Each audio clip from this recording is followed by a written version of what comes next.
Hey fam, what's up? Welcome to MIKEroaggress'd Friday. I'm so excited. It has been way too long. It has been way too long. I've missed you, my beautiful, my beloved, the best hair on the YouTubes, Lutch, aka the Indian Jesus. I can't hear you. I don't know. You most likely I'm the one screwing up if there are tech problems. Are we good? Can you hear me? Now I can. Yeah, I love that little intro you put in there. I felt you. How How have you been? What have you been up to? Just grinding, man. Just grinding. I mean, I did get my first channel strike a couple weeks ago, and it was for sex and nudity. Was I showing anything? No, I wasn't even there on that episode. No, what? It's the wildest thing that we were talking about. I don't know if you're familiar with the Raging Tomato channel, but it's like a debate panel show. And for my show, we were covering the debate and, just talking about what's going on. And then the two debaters got into a little tiff of like, whose channel is better and bigger and whatever. And the moderator was like, all right, put your dicks away. And I knew that later in the debate, they actually did go and check all the numbers and everything. So I put up just an innocuous poll. Do you guys want to see the dick measuring contest of their channels later in the debate? Yes or no? Absolutely. Strike. A whole week. Just nothing. What? Just nothing. And I appealed. I was like, oh, they're definitely going to see that like it was nothing. And nope. They were like, yep, that sticks. So be careful with your, you can say dick measuring contest. Just don't write dick measuring contest. That's insane. I once had an entire stream taken down for sex and nudity, which, would make me positively delighted on a regular episode. But it was because there was like in the background of something I showed, there was like a nude statue. I'm like, after all these years, that's the thing that gets me fucking taken down. Insane. Well, before we go on, I just want to say hi to all of our beautiful chat friends. Sorry, I've been away for a little bit. I've missed you guys so much. Hey, Nicholas, Unit, everybody, Chris, Duke, B, Dylan, thank you guys so much for hanging out. CT, Maddie, missed you guys. Oh my God, Rhonda, glad to see you guys. Sorry, by the way. Oh my God, we have a super chat already. What's up? Hey. I know. I'm sorry. Time got away from me for a little bit. Remember, Mike, that whenever I am on the screen, every single super chat comes with a treat for my co-host, Emmy Overlord, Morty. Yes, so guys, anytime you super chat, the beautiful Morty will get a treat. So do the thing. So what have you been up to, my beloved Lutch? Yeah, I mean, it's been tough trying to keep up with everything that's going on. Because I try to be, different than just the news guy. Like, I don't want to be like, here's what happened. And you can get that from everywhere. You want to go to Tim Pool or Benny Johnson or whoever it is. They do that. And so what I do is different. Like, I'm trying to say, okay, let's look at this debate or this podcast or this speech or whatever. Let's break down what's going on so that we can all be better at doing this, at talking to each other. And, it's really weird. Careful, when don't get shot for such hate speech. Yeah, right. It's really weird when there's like a big story, but there's not much discussion of it yet. Like the R.I.P. Charlie Kirk, that was, there was a lot of discussion to be had about that, even if it was just personal feelings. But like a lot of times people will say, oh, you got to talk about this. And it's like, that you just told me that it happened. I don't, what do you want me to say? Yeah, that happened. But yeah, getting into that groove of this is what I do, and I'm going to stay in my lane. That is, I'm like current events with dick jokes. That's all I got. Hey, people need it. People need it. Yeah, I'm having a great week though. So I just got back from playing a Survivor game for the weekend. I was like in not isolation, but like didn't have my phone or anything for an entire weekend in the middle of Florida. It was Survivor USF. This college puts it on. They film it for. Let me just say they film it for YouTube. You guys are not ready to see this shit. I have no idea when it'll air. They have to edit it, but like. I'm not giving any spoilers. I'm not saying how far I went. I'm just saying. You said it was like an escape room? Or no, it's like, have you ever watched Survivor? Yeah. So basically, the game of Survivor takes place like over a month. So it's basically a full game of Survivor in a weekend, in like from like all day and night for like 2-3 days. Yeah, I am not built for that shit. I am not built for that. I'd be there half an hour and be like, can we go lay down? Oh my God. I think it's actually harder because there's no downtime, there's no rest, there's no second to think about anything. Hell no. Hell no. The only exercise. I used to love Survivor, but like the last couple years, it's gotten very soft. It's just all about the sob stories and all this bullshit. So I'm very proud to say the one that I played in, we brought back nasty Survivor, and I love it.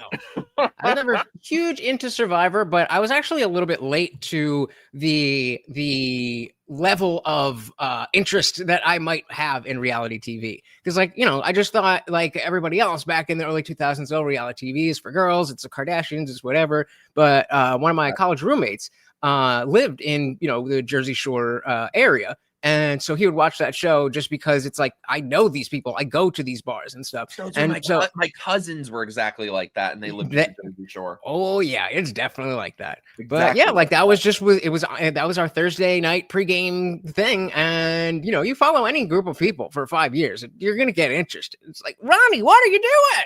And yeah.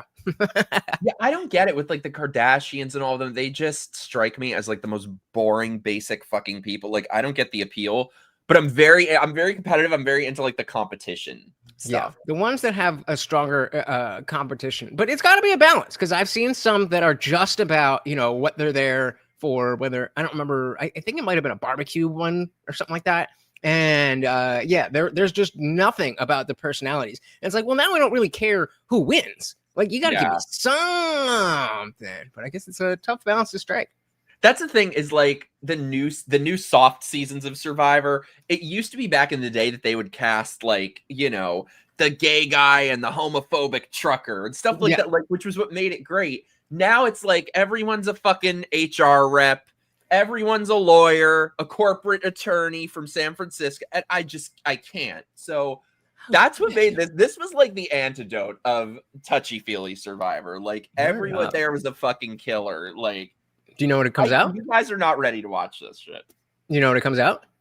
No, I wish. It's probably gonna be a while because they have to like edit all the episodes and stuff. But yeah, I did some watch parties. So anyway, if anyone's watching on Instagram, follow Survivor USF. Their first season is out on YouTube. But nice. Yeah, I did the. I don't know if you heard of, if you're familiar with the Modern Day Debate channel, another debate channel. They had DebateCon in Jersey, I think it was last year by now, right? And there was, you know, they have their main debates on stage, but they also had like a side thing that wasn't live. It was, they were looking to do Andrew Wilson versus 5 atheists. And it was a Jubilee style thing. And the only thing I asked him was like, please no run to the chairs. But, you know, Andrew had his prompts, and then we each had our own rigged, by the way. Yeah. We each had our own time, and we would go. And I mean, it's not the best format, and Andrew Wilson's not really the best faith person, but it was really cool. But it took them like 8 months to start releasing you know, clips of it. And it was 5-minute segments each. And they're doing one of like first person's first segment, second person's first segment, and then the second segment as another video. And they're like, yeah, it was like 6-8 months before they even let it out. I'm like, did this get lost, or what are we doing? Were those out now? Yeah. So the first 4 parts with Andrew Wilson are out, and then there's also one with his wife Rachel Wilson. So if you search Modern Day Debate Wilson versus 5, you'll see those. And it was frustrating though, because, you know, it was billed as Andrew Wilson versus 5 atheists. And so you would imagine that the topics would be related to atheism or religion. But he brought a bunch of like right-wing positions. And it's like, well, dude, I don't disagree with you on those things. Like, I remember the dumbest one was degeneracy should not be promoted. Like, who is agreeing that degeneracy? Now, okay, we might disagree on what degeneracy is. Yeah. That might be an interesting conversation. But nobody is out here saying this is degenerate. And I also would like it to be supported. And so it could have been a lot better. And for some reason, he felt like, even though he's the blood sport master debater, he felt like he couldn't tell us what the prompts were until right before we sat down. But you know, it was watch this shit. Yeah, it was definitely a good experience. I mean, you know, it's just a different thing when you're in person, when it's right there, when you're on the clock. You know, I can definitely see how people get to a place of thinking that like, oh, you're just talking, and so if you're good at this, then you know you make it look easy, but it's not easy. It's not at all. No, oh my god, I can't wait to watch this shit. By the way, let me hit up some of our super chats. Thank you so much, Duke. You're the best. Treat for Morty. Treat for Morty every single time. Yummy, yummy, yummy. You got to come to Florida with Morty sometime. I'm. It sucks I've never met Morty in person. We can definitely do that. Yeah, come visit. Arrow, thank you so much, dude. Hey, Arrow. There we go. Yummy, yummy. Thank you, Arrow. Thanks, you guys. Hey, M, glad to see you here. Hello. So yeah, I guess I don't even know. So much has been happening that like it was crazy not having my phone for just like 2 days that I was like, oh my god, what did I miss? So much is happening. Where to even start? So I guess we should back up and well, I mean, we were just talking about TV. Did you hear or did you notice rather that South Park decided not to do an episode this week? Yeah, I don't buy. So anyone correct me if I'm wrong, fact check me on this, but I believe that they have never missed an episode in their entire history. And if they did, it was maybe once or something, because for those of you who don't know, they do all the production like the week of. And they're very proud of that they've never taken too long. They've never been late. So yeah, I'm not buying that. Yeah, they said they didn't finish in time, but yeah, I would bet because even though South Park, like the Matt and Trey from South Park, they're good at, you know, going at both sides for sure. But it's pretty clear that they are left-leaning individuals, and that does come the opposite. Really? I thought they were on the right. Why do you say that? Just from their last few seasons of the show, things that they've said over the years. I believe there was something where they were with Larry Elder once and made some sort of comment. I forgot what it was.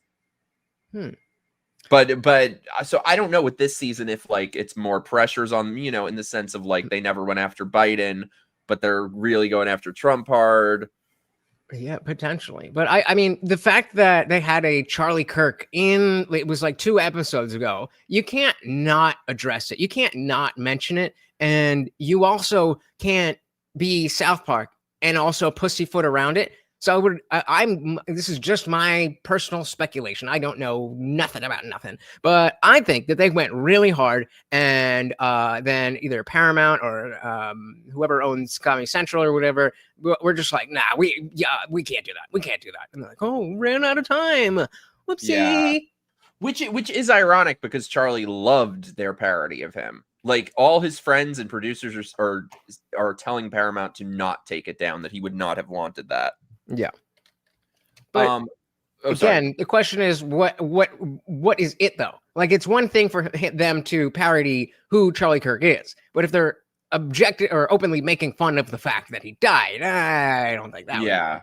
I just wanted to hit up. Thank you so much, Funkmaster General. Hey. In case anybody's wondering, I ain't afraid of no ghosts. Hell yeah. Hell yeah. What's that from again? That's from something. Ghostbusters? I don't want you to know this. Who you gonna call? There we go. Help me. I think it's not Ghostbusters. Ghost. It might be. It might be. Chat. Yeah, Ghostbusters. Okay. See, I haven't seen the original Ghostbusters since I was like a kid. Okay. Ghostbusters, apparently. Sorry, I should have known that. But yeah, dude was saying that they pulled the episode about Muhammad. They aired that. It may have been delayed or something, but that episode where they had the drawing of Muhammad, that aired. And so yeah, the fact that they are willing to, you know, just forego an episode when they have their whole, like, I think it's the whole documentary, if not like a part of, you know, just a South Park documentary where they're like, it's coming down to the wire. We had 6 days and 45 minutes and we just got it in. We literally ran to the offices. And now it's just like, we forgot. We ran out of time. I'm not buying that at all. Thank you so much, though, Funkmaster General. You're the greatest. Indeed, he is. So I want to back up a bit though. Where were you when you found out about Charlie? I had just woken up. I sleep till the middle of the day. So I woke up and it was like the first thing that that I saw. And it was like right about that time. So I think because I didn't see like everything hadn't been going yet. So I woke up and like I probably took Morty out, got some coffee, whatever, sit down, go on my phone, and that's when it's like, I think this happened, I think that happened, and very quickly it was like, this happened. Then the close-up video was out, and it was. I did see it. I did see it. I am usually somebody who doesn't need to see those things. And then I saw the far away video, and for whatever reason, I wanted to get a closer look, and I regretted that. Yeah. If you haven't seen it, you don't need to see it. That being said, I do think there is benefit in like experiencing what is reality. Yeah. Yeah, I get that. I think maybe because Trump was shot and survived, that I was a bit delusional about it when I first heard and was like, oh, he'll be fine. Like, even the first thing I said about it, I was like, oh, that's horrible news, praying for the best, but like not getting it, And then I clicked the video not knowing it was close up. And yeah, as soon as I saw it, I knew, like, obviously hope for the best, but didn't seem very likely in that moment. I sent it to my dad because he's a doctor, and I was like, "Can he survive this?" And he was like, "I mean, theoretically." I feel like we all wanted to think that there was some chance. Yeah, and I mean, it's so interesting seeing how people are trying to explain this. You have so many different ideas, but specifically on TikTok, I've seen a lot of discussion around groypers and meme culture, and how like this was all just for the lulz. And I didn't really take it too seriously at first, but there's a lot of, I don't want to say normie people, but people who like aren't down, like it's not their culture. They're saying like, hey, look what's over here, this groyper stuff. Just the notion of like, what's the biggest troll we could ever do, even if that literally means killing somebody, and just terminally online brain rot. Yeah. Sea Striker, thank you so much, my love. I have to disagree. They were typical apathetic Gen Xers, and now they're typical CNN watching boomers. It really does seem that way. I loved a lot of stuff that they've done over the last few years in terms of like, I don't know if you guys saw the thing with strong woman competing and men competing in women's sports. Yeah. Or PC Principle. Like, they did a lot of stuff like that, especially when these things were sort of on the ground floor. So yeah, I would love somebody to fucking make fun of both sides, but it really was radio silence for years when we had a fucking demented corpse as president. I agree, and I think it's an interesting. All right, tell me what you think about this. All right, I got a theory cooking, but it's just I'm just starting, so I don't know if it's fully there yet. But so you know how the Democrats, the liberals, that used to be like the cool side, and the Republicans were the stodgy, ties and pearl clutcher and all that stuff. And like even the as far as the culture, not even specifically the politics. And so like if you were into punk or metal music, if you were a skater, if you let's say you played like D&D or Magic the Gathering, or so just some type of alternate culture, then you didn't expect to be well represented in movies. Like for me personally, I never played those card games. Yeah, but I was definitely a skater, and I was definitely into music like that. And you would see a band on TV or in a movie, and like you expect it to be a bad representation because they don't get it. Like what makes us cool is that we get it. And now that we, fast forward 20 years or whatever it is, and now that the cool or the establishment side has become what the mainstream media, the liberal, the like you were saying, the HR, all of that is mainstream, then for the first time, if you're a lifelong Republican, for the first time you're in the cool party, and you're getting mad that everybody doesn't understand how cool you are. It's like, well, that's what makes you cool. If everybody got it, then it wouldn't be that cool. One sec, CT. I haven't heard about this. Is there like, I haven't really been on my phone much today. Have you all seen the news about the ABC studio shooting? There's an ABC Studios shooting. Are we getting like breaking news here? Potentially. Let's see what's on. I'll look that up. Chat. Has anyone heard about this? Some shots fired at ABC affiliate building in Sacramento. Can you share screen? Here, I'll put this in the private. Where's the fucking share button? Oh, it might be. Wait, how do I? Oh wait, no, not that. It's just a video of the thing. So it looks like, yeah, like this just happened. Yeah, everybody's just sharing that same video of it's just it's just the bullet holes. But damn, yeah, this just happened. Breaking news. Oh wait, is this something I can't show? No. Yes, I can, or no, I can't. Yes, you can show it. Yeah. Okay, wait.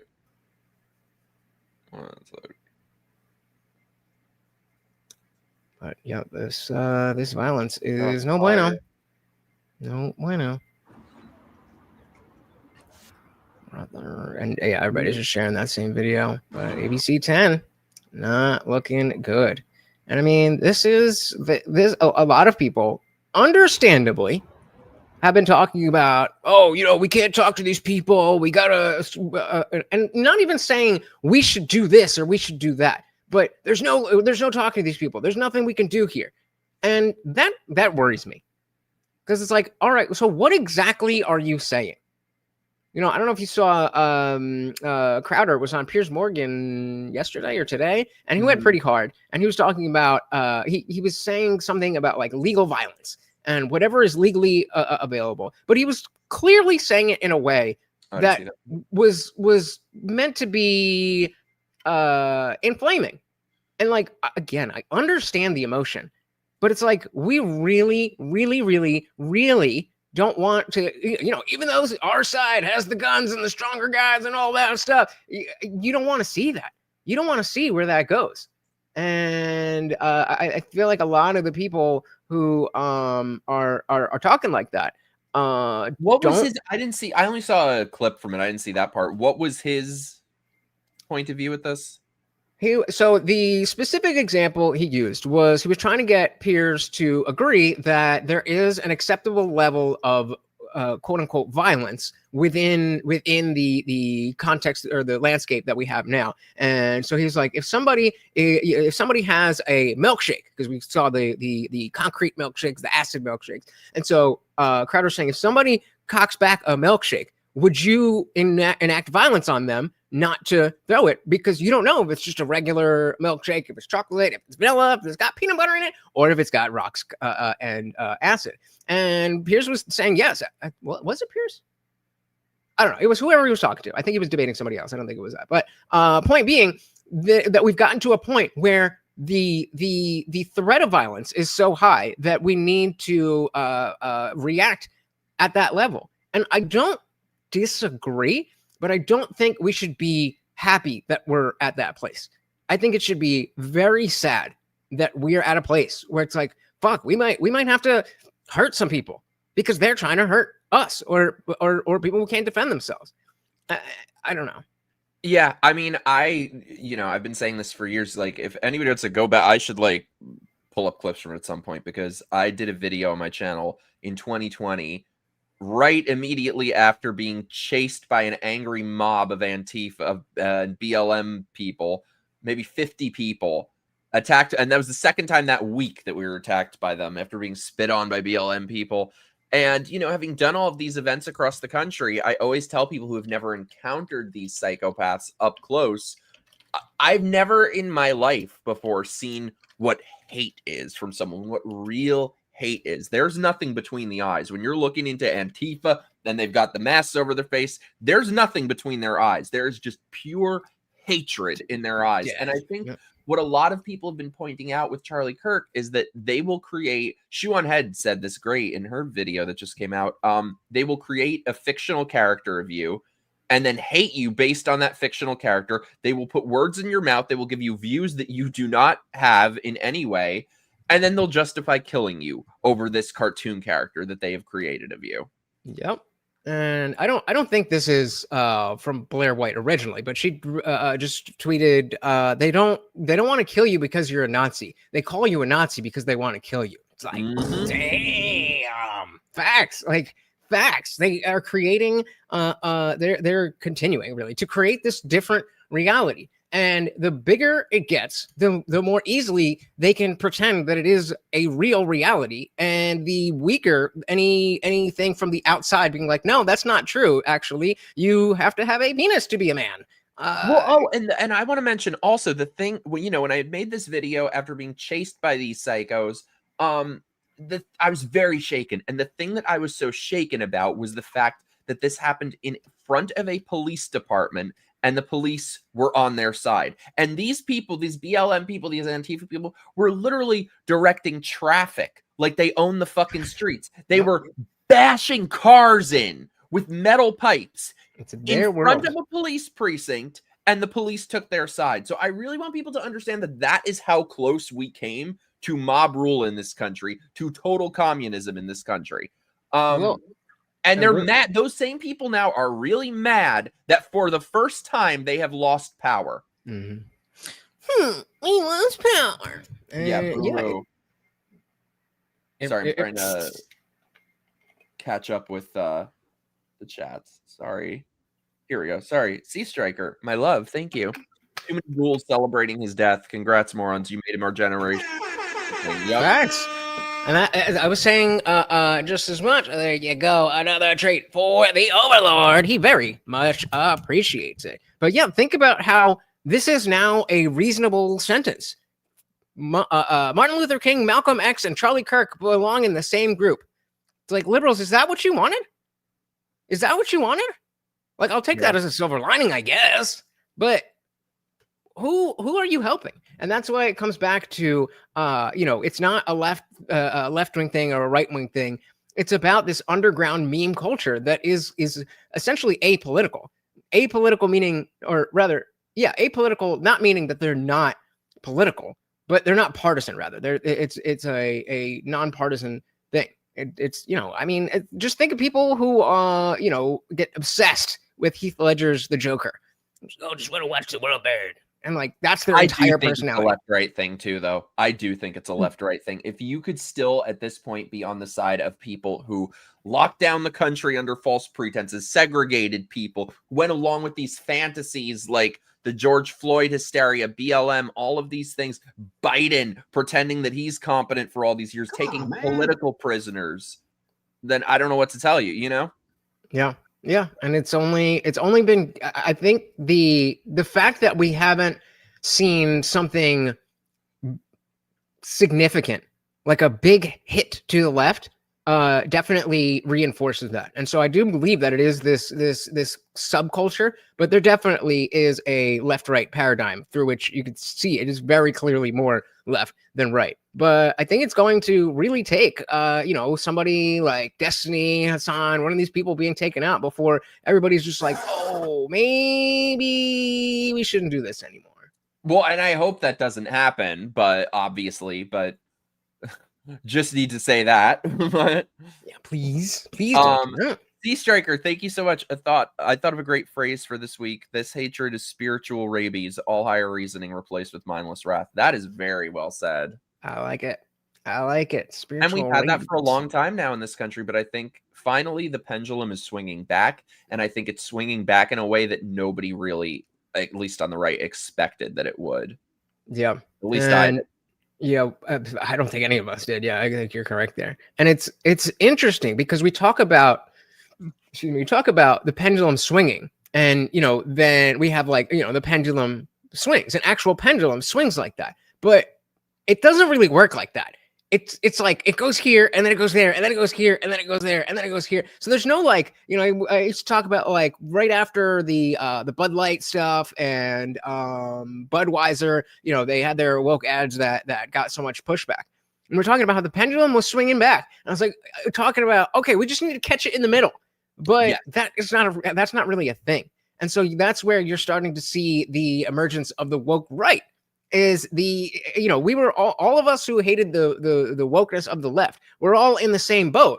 But as that kind of receded, now we're looking and in the same boat, and we're like, oh wait, I don't necessarily agree with you about all of those things. And even though we hate the woke left, doesn't mean I agree with you. And then you see people that the reasons that we hate the woke left is because they're obsessed with identity politics. Yep. They shut down conversation. They'll call you a bigot at the drop of a hat, so on and so forth. And then you see people on the right doing the exact same thing, just with different issues. It's like, how are you not woke? And different heroes and villains, different groups being to blame for all their problems. Yeah, wokeness used to be a collection of positions, and now it is just a mentality of thinking. So you could be left, right, goes both ways. For sure. Well, and I'm seeing a lot of the reaction to, you have Candace Owens. Oh, it was the Jews. You have a lot of people trying to fit that narrative into everything. And horseshoe theory has never been truer, that these people operate exactly like the left does.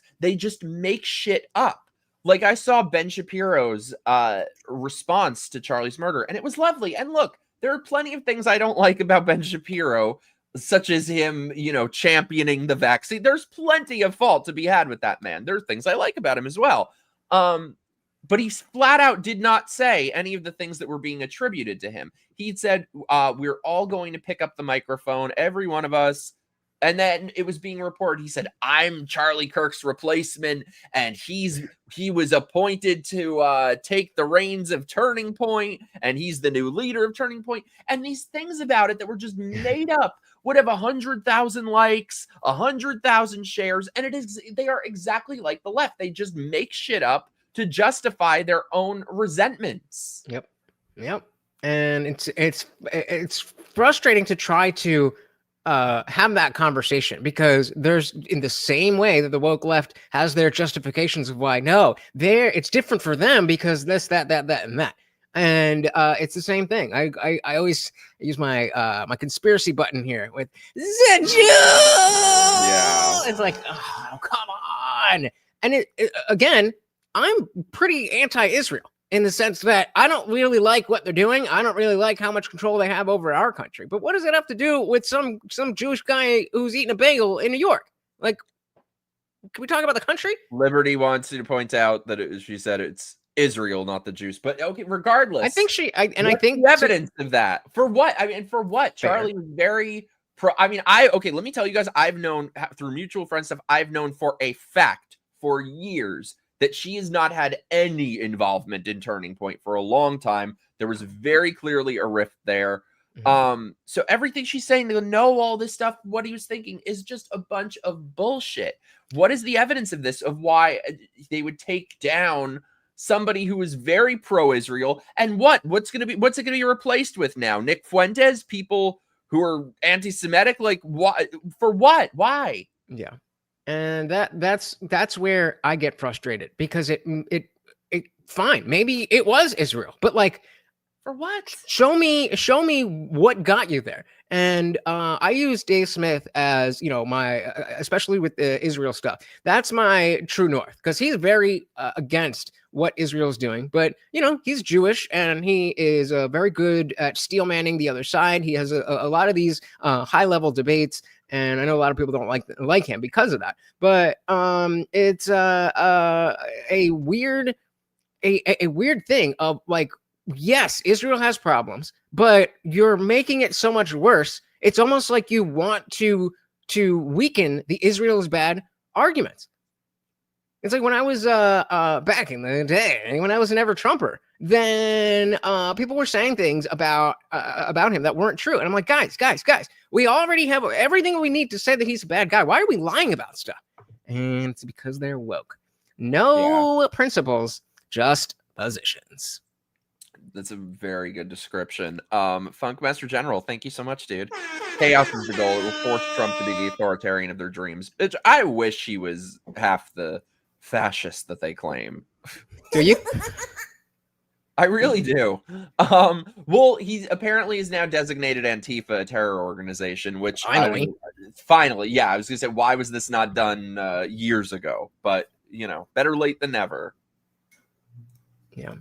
I think it's good to, again, these labels are not the most important thing, but when we can establish that, like, no, Antifa is not just an idea. All right, get out of here with that. That is helpful. That is helpful in talking to, you know, a normie who maybe genuinely thinks that, oh, they're anti-fascist, so they're the good guys. Like, that is helpful to be like, no. They're like an official terrorist group. For a lot of people, that should be like, oh, okay, well, I didn't know that about them. They said they were anti-fascist. So I was going, but I don't know how much people really care about that. But then say to them, oh, and the Nazis said they were socialists. That's totally different. Yeah, it's always different. It's always different. Yeah, but it's different. Yeah, but it's different. Yeah, it's always different with them. Yep. But yeah, like I said, this should have been done a long time ago. I do not agree with this, Liberty. My issue with Candace is that she's dishonest. She's gonna be sued into oblivion now by fucking what's her name? The chick with the dick that doesn't have a dick, apparently. I don't think she is a dick. Is it the Lily Tino, or which one are you talking about? No, that bitch has a dick. Oh, that bitch definitely has a dick. Macron's wife. Oh! That whole fucking rabbit hole. And when I first heard that, I'm like, that can't possibly be true. And all these fucking assholes I know are like, oh, you gotta check this out. You gotta fall down the rabbit hole. I'm like, I enjoyed you in this rabbit hole. There's no way. Well, I disagree. And now I think it looks like the chick does not have a dick. Well, yeah, and I don't think there's much of a rabbit hole at all. Like, you definitely can go down the rabbit hole, but it's like she won't show any pictures. Down that rabbit hole, if you know what I mean. She's shown no pictures of herself as a girl, and you know, but whatever the basic facts are. I think she was on Candace was on Tucker talking about it, and she was like, "Yeah, if somebody said that I was born as a man, I would just show basic pictures of me being being a little girl or being pregnant or any of these things." So I was you know, I'm not the biggest fan of Candace. I respect her. I respect her position in the landscape. I think having a Candace Owens is good for political discussion. That being said, I don't not. That being said, I definitely see where she can kind of go over the edge sometimes. And it makes it hard to, when you know there are the Nick Fuenteses of the world out there, when there is the woke right people, if you're sounding like them, well, that's again, it's like, well, is the woke right actually just the left trying to discredit people actually figuring stuff up on the right? Like, it's all a psyop. No, I'm with you. So I want to get to the fact, obviously, Jimmy Kimmel, the big victim in all of this, of course, Jimmy Kimmel, who our dear friend. We need Enya. We need someone to play Enya music. Who can say in memoriam, Jimmy Kimmel. Which, by the way, he was not fired. His show was not canceled. He was put temporarily on leave and is going to come back nailed to the cross, acting like the victim of the century. Is he? I thought the situation was he, you know, said the whatever thing about Charlie, and then I think the FCC was like, you got to issue an apology, kind of like how on The View, like every 3 sentences, we're like, oh, we got a legal note, we got to say this because we just lied to your face, and then they get like, oh, a legal note, having to tell the truth. And then yeah, so I think that happened to Jimmy Kimmel, and he was just like, no, I stand by what I said, which I mean, you know, fair enough, but like it's not a free speech issue. No. And here's my thing is I think that people who want the right to be weak on this issue, who want us to stand on formality and be so principled all the time, they don't comprehend the landscape we're in. It's like what I was just talking about of BLM, you know, bashing cars in, chasing people, trying to shut down speech, and the police being on their side. That is what the landscape was that we are trying to swing the pendulum back from. And we have all been living for the past decade or so under one-sided cultural communism. We need to swing the pendulum back from that by any peaceful means necessary. So we don't get to be so principled when you're at war. Once we can establish that in a free country you are allowed to have your own opinions and that leftist Democrat is not just the default, Then we can be very principled. Then we could say nobody should be canceled for their views. But first, we need to make it fucking hurt for them. Yeah. Peacefully. Yeah. And I forget exactly who said it. I apologize. I'm sure you are watching right now, so I apologize. But I remembered, so take that. But we were talking, I don't know, about one of these people, whether it was Jimmy Kimmel or Chris Cuomo or it was somebody who was trying to come back into the fold, and we're talking about reconciliation. That it's one thing to make mistakes and to try to say, okay, I'm going to change my ways, but if you're not willing to say I was wrong, or you're not willing to say, okay, well, I shouldn't have said that. Not even I was wrong, but I shouldn't have said that. Then why should I give you any grace there? Like with same thing with Destiny. Destiny was just talking about just horrible stuff. People deserve to die. He is scum. Yeah, and somebody called him out, and then Destiny was reacting to that video. And he was reacting to his own old videos of saying, we just need to call conservatives. And he was like, and then Destiny in the video is like, yeah, true. As the person reacting is like, oh, well, hold on. You can't be like, oh, that was 2015. If in 2025, then you go true. Like, you can't say that's based and then try to distance yourself from it. Either you're with it or you're not. Trying to have your cake and eat it too. Yeah, this is exactly it. They made the rules. Now they're pissy. We are playing by them. 100%. We need to make them play by their rules first. And then and only then can we say, okay, you don't like your rules? Then maybe let's create new ones for everyone. Yeah. But they have to abide by them first. They have to feel the pain of their own ideology. And I think these people who are like, oh, well, I don't agree. And here's the thing, too. I became one of the most banned people on the entire internet from about 2019, 2020, 2021, banned from Twitter 4 times, permanently banned from everything. I mean, there was a time, in that era where I was banned from every platform. And for what? Twitter just had to make shit up. So it was based off of nothing. Facebook, I was suspended once because I said the title of the movie Halloween Kills. So they would just make shit up to target people on the right. Defending J.K. Rowling was another reason I got banned from one of these platforms. Dare you? So, how dare you? Or look at Gina Carano, the stuff, she got fired for saying beep, bob, boop. So these are the things, or Roseanne over nothing, that, the woman dedicated her entire life to hiring all different types of people, and they relabeled her a racist overnight. So these are the things. My Pillow guy, Papa John. The list goes on and on and on and on. And everybody's trying to call it cancel culture. I don't know if you saw in the private chat. I made a TikTok about Jimmy Kimmel, but yeah, people were trying to say that it's cancel culture, and it's like, hold on, that's not what cancel culture is. Like, if you're like digging up old stuff and trying to get somebody fired, that's one thing. But if you just do a thing and then your boss doesn't like it and you get fired, that's just getting fired.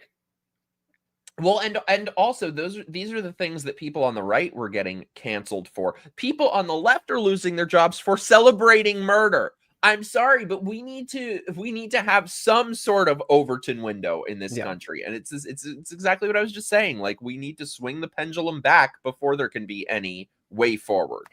Yeah. It seems on paper like it should be a black and white issue on free speech. There we go. But it's similar to when Emma Vigilant from the Majority Report, when she went on the Culture War with Tim Pool, and she was arguing about parental rights, and she was trying to say, you're not for parental rights? And Tim was like, hold up, whoa, what do you mean parental rights? Like, does your parent have the right to chop off your arm? Yeah. No? Okay, well, are you against parental rights? What is it? In what context? And I think free speech is the same thing. That I in general am a free speech absolutist. I don't really use that terminology because of what I'm about to get into, but that doesn't need to mean that there are no things that you could say that I would think are not okay. It doesn't mean that, in our Discord server that, I'm really trying to build up, especially, seeing without Charlie now, we need something. And I'm not saying I'm going to be the next turning point USA, but check out the Discord server if you are interested. And Great. there's people. I'm bringing mine back too, by the way. So join our stuff. His Discord is below. My locals and stuff is below. Join all our stuff. Yeah, man. And that's the thing. Like you have to do something. It's easy enough to be like, oh, well, I pay attention. I watch this and that and that and that and that and that. And then I go to work. And like, fair enough. If we all have things to do, but then you're not the same thing as Charlie Kirk. You're not the same thing as even MIKERoaggress'd out here trying to make shit happen, bringing people together and doing this. Again, just like I was saying at the top, that it seems like it's easy because we're just sitting in our own homes at our computers and talking. But there's more going on, and I want to find a way to focus on that more because I feel like I don't like I'm too easy. I'm too easy on my own chat. Easy, Lutch? Not like that. You elaborate. There we go. Yeah, I'm easy too and single. We got Blue Debu Diba Dubai just joined my Discord server. There you go. Welcome to the party. This fucking cracked me up. Sorry, I had to like pull this up. I've been looking at that minion for a while only to realize it's a speaker. Yep. That's I don't know why. I don't know why, but I cannot get my Stream Deck to play through the system. And so this speaker is where it has all the sounds playing and it works. But Ash, I haven't seen you in so long. Emo Trash, I haven't seen you so long. I've missed you guys. I'm stepping up my game, doing more streams. I'm like the king of tech problems and inconsistency. Oh my God, Funk Master General, thank you so much for gifting 5 channel memberships. Allow me to add on my locals, Patreon, and also channel members. We do lots of fun stuff. We do movie nights. We do game nights. We're going to be doing one soon watching Sleepaway Camp, which I've actually never seen before. Sleepaway Camp? Yeah, I haven't. It's like an 80s horror movie. Oh, hey, I got a gifted membership. Thanks, Funk Master. Nice. I didn't remember your channel. But yeah, I mean, exactly. Like building something to have something. It sounds simple. Just build something to have something. We're just talking about this. These underground meme cultures is because they have nothing. They have nothing but the lulls. That's not a good way to live. Let me add to that. The greatest advice not to bring everything back to Survivor. However, it was the most wonderful fucking thing in the world to be without my phone for a couple days. So anything that you guys can do to leave your phone somewhere, I cannot stress enough how peaceful and wonderful it is. I know you remember too. Thank you, dude. There you go. There you go. Oh my goodness. Morty's getting his fix tonight. There you go. I've heard. So here's the thing with Sleepaway Camp. Greg and I went to go do horror trivia once, and the host was this like little woke soy boy. And I think it was Sleepaway Camp that he said something about, I actually think this movie is deeply transphobic. And I was so happy that the entire crowd went fucking silent. It was like he pulled his pants down and took a dump. So I don't know what happens in it. Don't anyone spoil me because I've never seen it. But apparently, little woke soy boy says it was deeply transphobic. Are you on Rumble right now? No, should I be on Rumble? It's got to be a pain in the ass. I have one dude that follows me there. I think that's another good place to again just have something else, because when I had my strike, I would have streamed on Rumble, but nobody goes over there, and everybody turns the goddamn notifications off in the Discord, and so we're there, but it's again, I need, this is what I was saying before, that I need to be a little more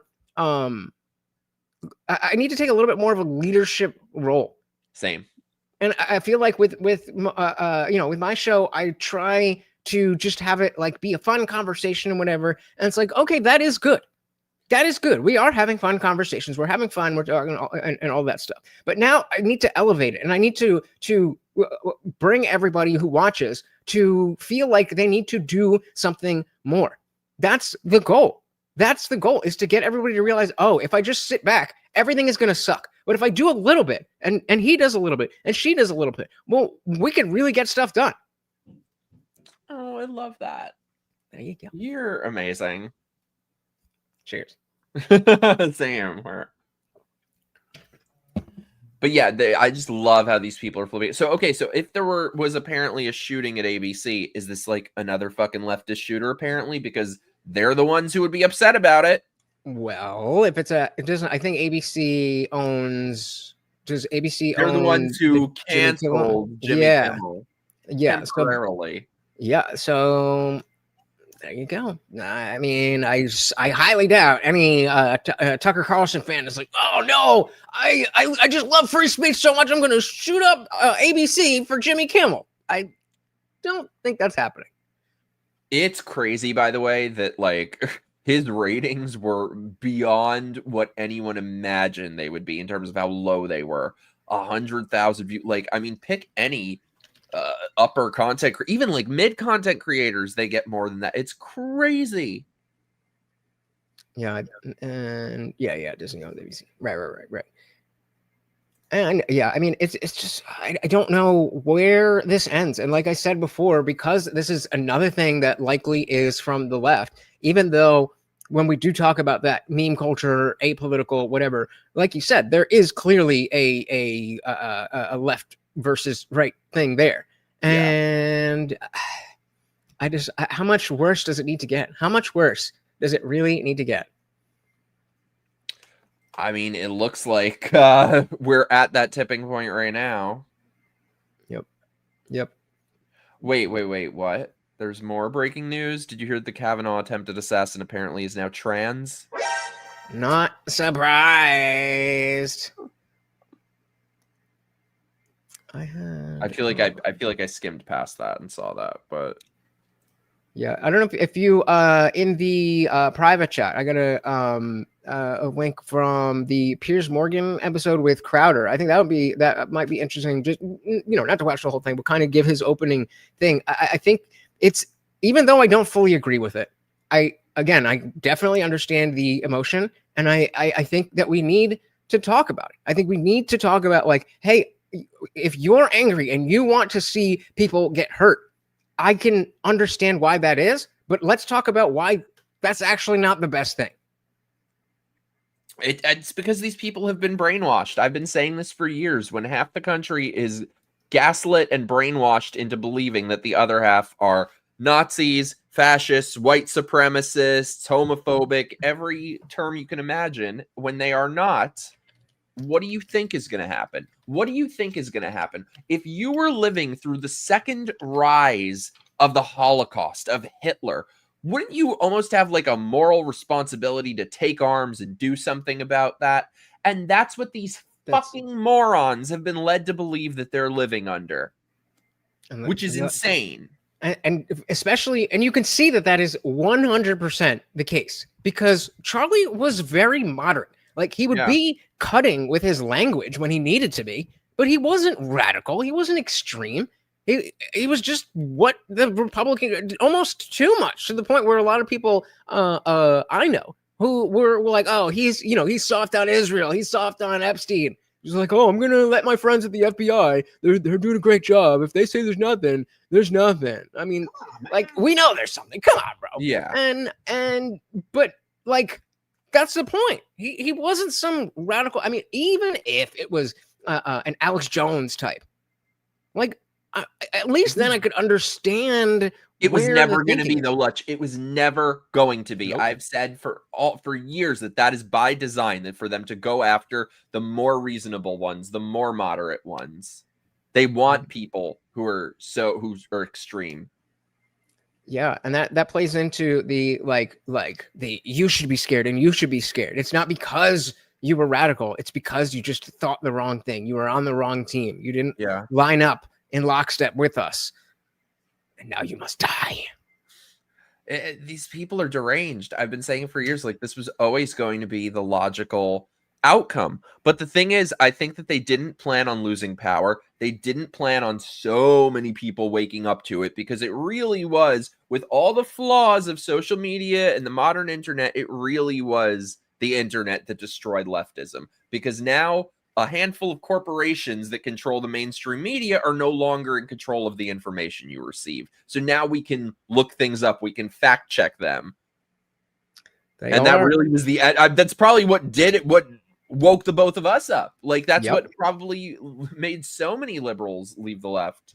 Yeah, I've told the story on my channel over and over about how I never, I wasn't into politics. I always had like an interest in the issues, but I never was involved in politics. And, I was in college and I was walking from, I was just smoking with my friend, walking back to my dorm. And, I went to Rider University. And so it's a D1 school, but long story short, something happened with the football team. And so there's not a lot of sports going on there. So our main thing at that school was basketball. And it's a small private school. So I would say 85% of all the students were either in the business school or on the basketball team. So you could kind of tell sometimes if they were a business school person or a basketball person. But a bunch of basketball people were just out celebrating in the courtyard quad, whatever you want to call it. When I was walking, I was like, "What's going on here?" And not like in a "how dare you" way, but just like I was like, "What's up?" Turns out that was the night that we got our first black president, and I had no idea. So in 2008, that's how ignorant I was. And then finally, when Trump came onto the scene, I was like, "Okay, maybe I should pay attention to this stuff." I was like, "Oh, I'll be a big brain." And I'll watch CNN, Fox News, and MSNBC so I get all of the information. Now I know how stupid that is, but that's what made me think that, because I was a Bernie bro at the time, and then they screwed him over. And I felt like if I didn't vote for Hillary, the world would end. And they are very good at keeping up that messaging, that fear. You really have to want to break out of it, because they give you so much. Sad. That was well said. Thank you. Also, by the way, Nicholas, thank you so much for being amazing. My Shout moderator out to the stars. Where's Peter Feliciano? I missed that bald fuck. I saw him when I was in Texas. I got to bring him back on here soon, especially because I think we have like different views on this, that he's very principled and takes like a principled approach in a lot of these. I do not. I view it as we are at fucking war, crush them, and then build something to replace it. So I would love to get him on. So what does that mean, though? What does crush them actually mean, though? Remove their power, expose them, throw their ideology into the dustbin of history where it belongs. Well, I mean, I've always thought their ideology was garbage, but like what I'm asking is, it sounds like you're saying, let's take to the streets and murder liberals. That's what it. No, that's not what I'm saying. No. I know you're not saying that. I'm saying that's why I'm asking you to elaborate, because no, that's not what I meant. And there are people who are saying their belief system, but what is remove them from positions of power. Because look, what happened? Like, if you look at universities, for example, what happened in many instances was all these radicals and nut jobs in the 90s got all the associate professorships and all the assistant spots. And then, 10 years later, 20 years later, the inmates are running the fucking asylum. So it's getting all these nut jobs out, moving back to a merit-based system, discrediting things like DEI and CRT. As they should be. Maddie, I've never seen Sleepaway Camp. He says, no one spoil the ending. Okay, nobody tell me. I'm gonna. They all die. Sorry. Don't tell me. I've never even heard of Sleep. Oh my God. Do you guys remember the fucking McLaughlin group? My mom and I used to watch that when I was a little kid, like cracking up, making fun of it. She would just like shit talk it was like these sounds like a lawyer associates. Oh, it was like these stuffy old people talking about politics. And my mom would just trash every one of them. Not knowing anything about them, just like how they look. Thank you, Liberty. Thank you. If I hear one more fucking person say, oh, both sides brought us to this point. No. It wasn't both sides that labeled everyone racists and Nazis and white supremacists. It wasn't both sides that lies about the most basic facts and events. It wasn't both sides that segregated their fellow Americans, calling us diseased, calling us subhuman. Over the purebloods.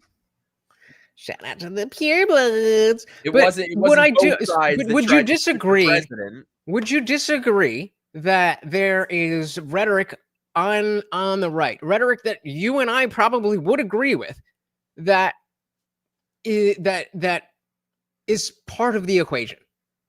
In terms of what? In terms of, ratcheting up the stakes. Hell no. Unless we're talking about like what I would consider to be the far right, Nick Fuentes types, which I don't consider to be the right. That, yes. Fair. Or what we were talking about with woke right. But in terms of the mainstream right, hell no. I think it's the opposite problem. I think they've been so weak for so many years. What specifically are you talking about, though? So I mean, the first thing that comes to mind, again, and I'm talking about the rhetoric, and I'm talking about how it can seem to somebody who is on the other side.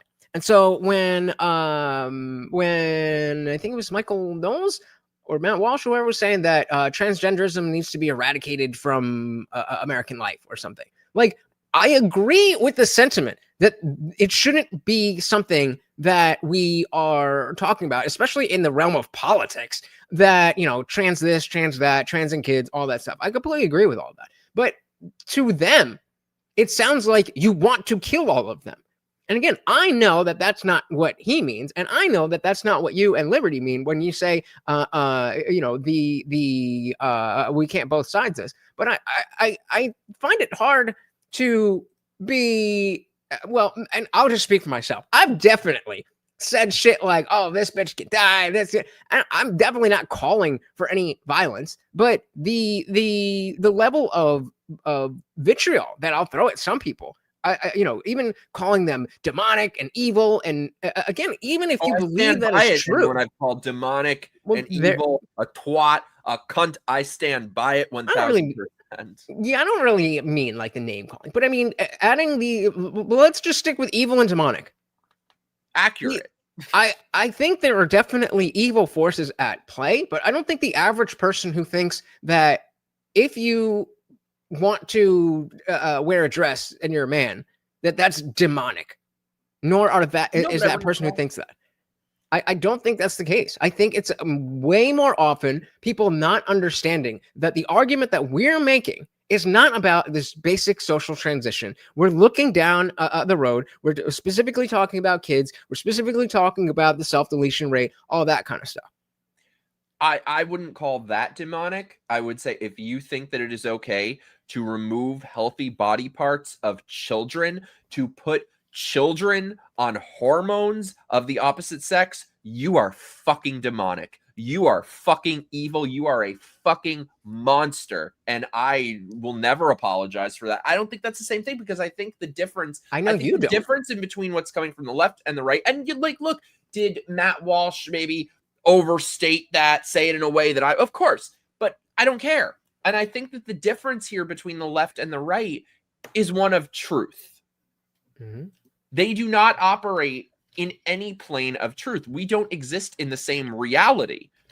And also, let me mention, by the way, like, Lutch is a much nicer person than I am. Like, this is one of the last 3 or 4 people on planet fucking Earth that still has patience for these people. Another one was Charlie Kirk. They got rid of one of the last people with patience. Here's one more. I am not one of them. I'm not either. I don't have any patience for the bullshit. But I don't think there is a direct correlation between getting more angry and less of the bullshit. That's my point, is that I think we can, maybe I don't even have the answers, but like, that's what I need you guys for. We all need to have a rational fucking conversation about how exactly do we do this. They have the institutional control of the media and social media. Like, yeah, the right has the actual institutions right now, but midterms are coming up. Like, what exactly do we mean?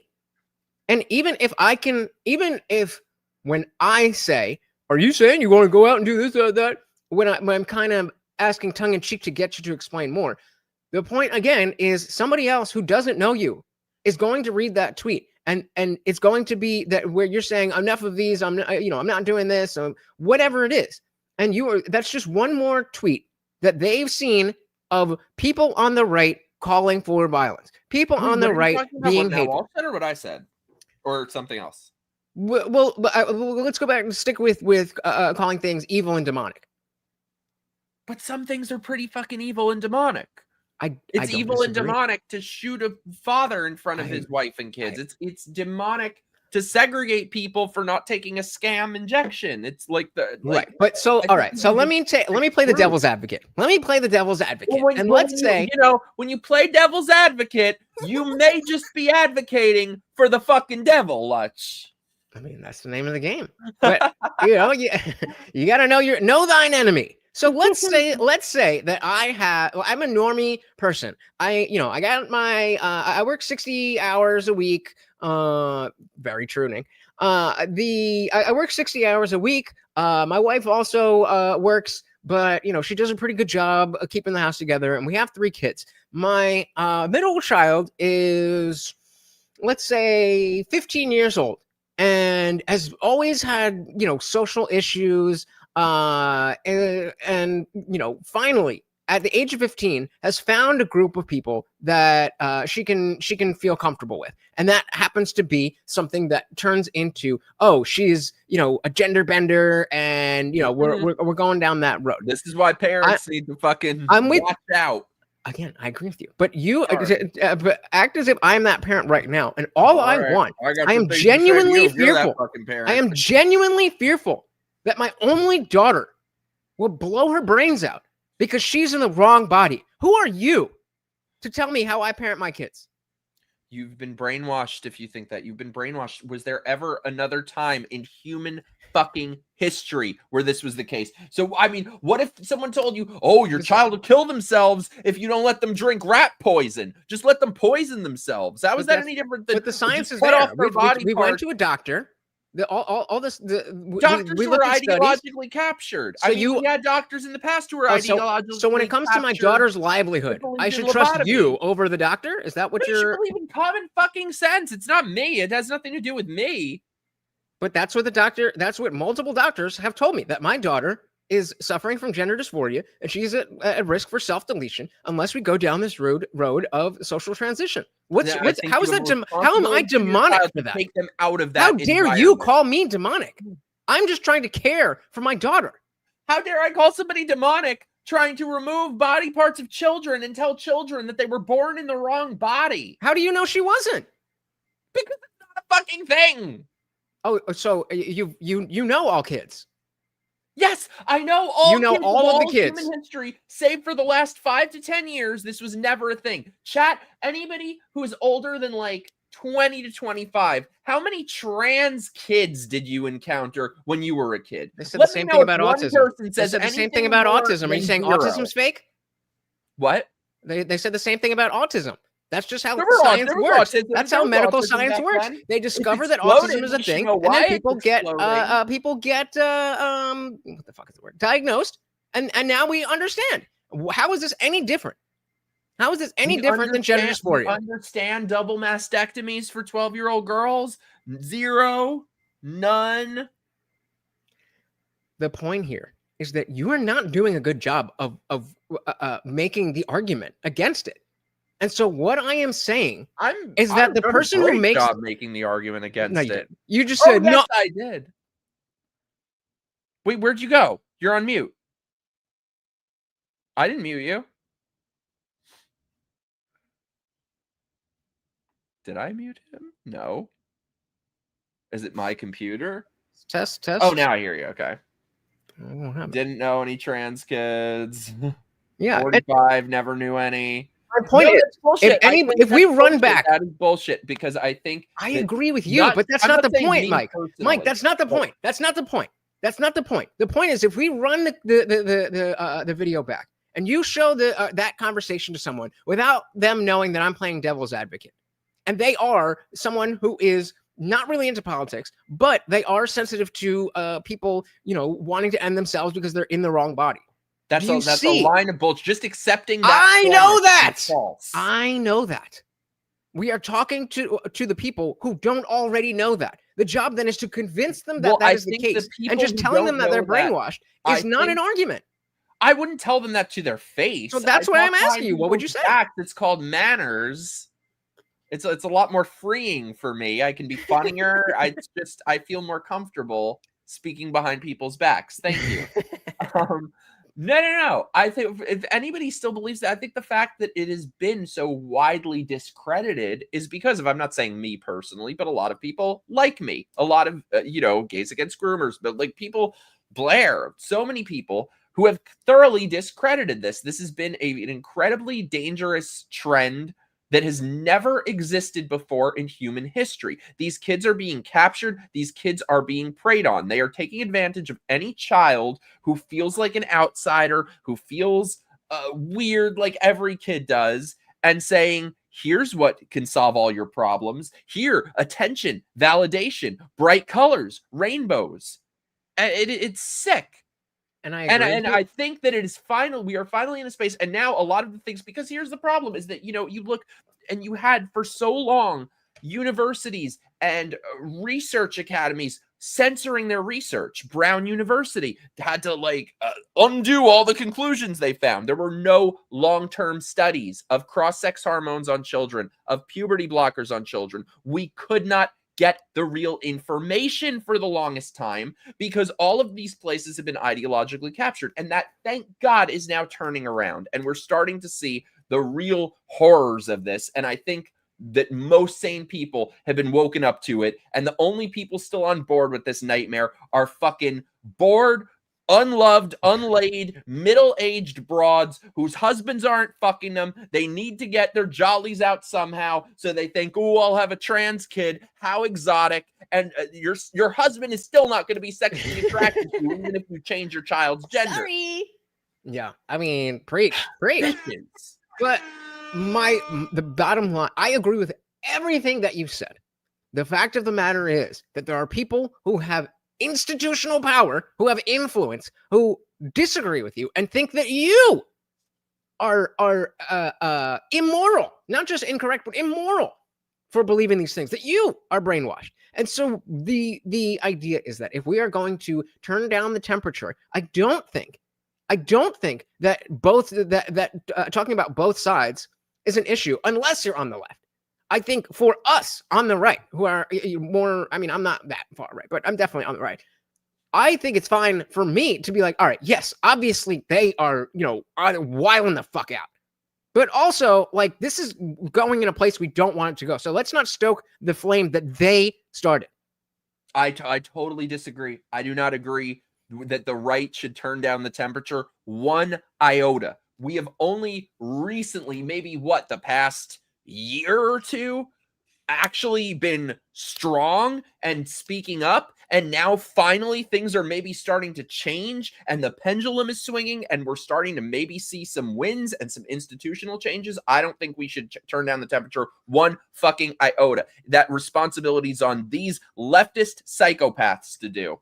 But we know that's what makes them that group. They're not going to do that. It's like if you understand that out of control. What do? You hold it down. You bring it to heel peacefully. I don't know, man. I don't know. I think there's been much. We tried it the other way. We tried being conciliatory. We tried meeting them halfway. We tried being reasonable. God, if you guys listen to any of my content from when I started, I sound like a different person because I wanted to be so reasonable.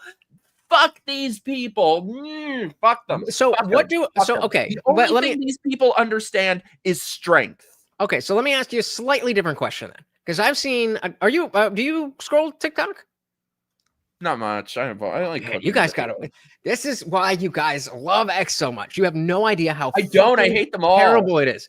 Oh my God, TikTok is so much better. But actually, I'm going to tell you about that. TikTok is so much better than X because and YouTube and all of these other things, because it is so much more likely that just a random person is going to go viral than having a big channel where you're going to be on the front page and whatever. So you get to hear a lot more from just people. And I've heard a lot of people on the left being like, holy crap, you guys are celebrating this? Like, yeah, I hated everything that he said, but like, you're celebrating this? So what do we say to those people? Come on over, baby. I can agree there. I can agree there. We No, definitely we give them the opportunity. Like, I think, you know, a lot of us had to have, it took one thing to get us to research a whole host of things and open our eyes to a whole host of things. And maybe this will be that for them. And that's why I think we should always be welcoming to new people. But I don't believe that. I think these, yeah, it is exactly this. These people have been indulged for far too long. Sorry, I'm trying to catch up on Lutch. You're the sane middle. See, I'm a crazy bitch. I'm aware of that. I ain't the sane nothing. I'm not the sane up, down, middle, nothing. The reason I bring that specific person up, the person who's saying, "Oh wow, I didn't realize how crazy it was," is because I think there is way more of them than there are the people who are willing to celebrate. I think there's way more people who just didn't know. I was a never Trumper because I just didn't know. I was against guns because I just didn't know. Yeah. I thought Republican equals bad because I just didn't know. And all it took was for me to be able to be confronted with that. And I agree. You know, Ron DeSantis here is talking about the cluster B personality traits. Yes, those people are too far gone. But to think that that is most of the left is just incorrect. It's just not there. I don't know about that. I agree it's not most of them, but in my opinion, it's not most of them, but most of them are okay with it. Most of them weren't saying that everyone should lose their jobs and be segregated for not taking a vaccine, but most of them are okay with it. That's my issue. And I'm sure everyone here has seen the post that Charlie posted a long time ago about talking about assassination culture and these studies showing that more than half of people on the left think it would be fine for Trump to be assassinated or Elon Musk to be assassinated. That's what I mean. The ones who aren't doing this are fine with it and see no issue with it. And that's my issue with them. And I definitely agree. Again, I would love to have an actual breakdown of like, because I think there's plenty, but largely, if we're just talking broadly about right and left, there issues, the categories. We have the normies who just, don't pay attention to this stuff and they just think, oh, well, people liked Obama, so the left must be good, and people hate Trump, so the right must be bad. There's normies. Then there's people who kind of pay attention, but like not really. I think that's the largest group where they, not even necessarily in a Dunning-Kruger sense, where they think they know it's good, but they are, aware that, I pay attention to this stuff, but, again, I work 60 hours a week. I got kids. I got pets. I got a side business, whatever. I don't have time to be watching 3-hour podcasts and all that stuff. I think that is the majority of, let's say, voters.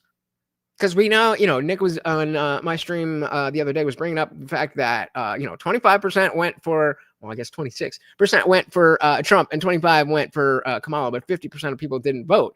And I think among those 50, the overwhelming majority of those 50% are going to be the people who are either complete normies, where they don't even know who JD Vance is, or, they kind of pay attention. And if they are actually able to get the proper messaging, then they will go with it. It's just that the left has been so good at messaging for so long. I mean, think about before Trump, there was no like, we were talking before about the coolness of the right. Like that didn't exist. And now it does. And now it's a new thing. And there's again, I think there's a lot of frustration that people don't get it. But it's like, that's the nature of the beast. Like when you really know what's good, the only reason that's a thing is because most people don't really know it's good.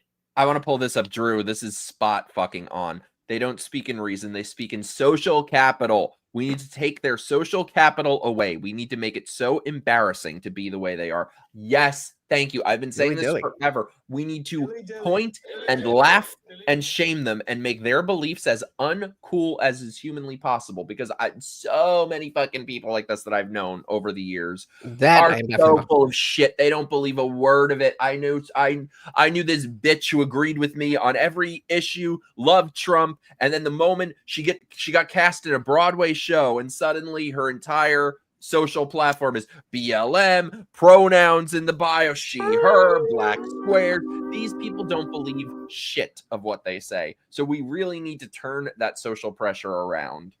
Yeah, I definitely agree with that. That's my, I at least twice per stream, I'll come out with no principles, just positions, meaning the fact that these people don't care about any type of consistency or values and principles. It's just, am I saying the right? I am in favor of the current thing. That notion, again, I think it is most people, but there's a difference between the overtly woke who are like that, where they go along because they just don't want to rock the boat, versus the people who are leading the charge.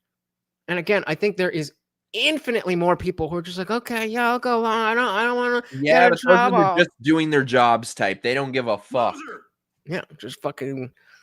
Also, by the way, side note for a moment. Congratulations to Matt Christensen on the and his wife, birth of baby number 3. One of the most underrated YouTubers. Tim, get him to come on my show. I love him. But no, I'm gonna come.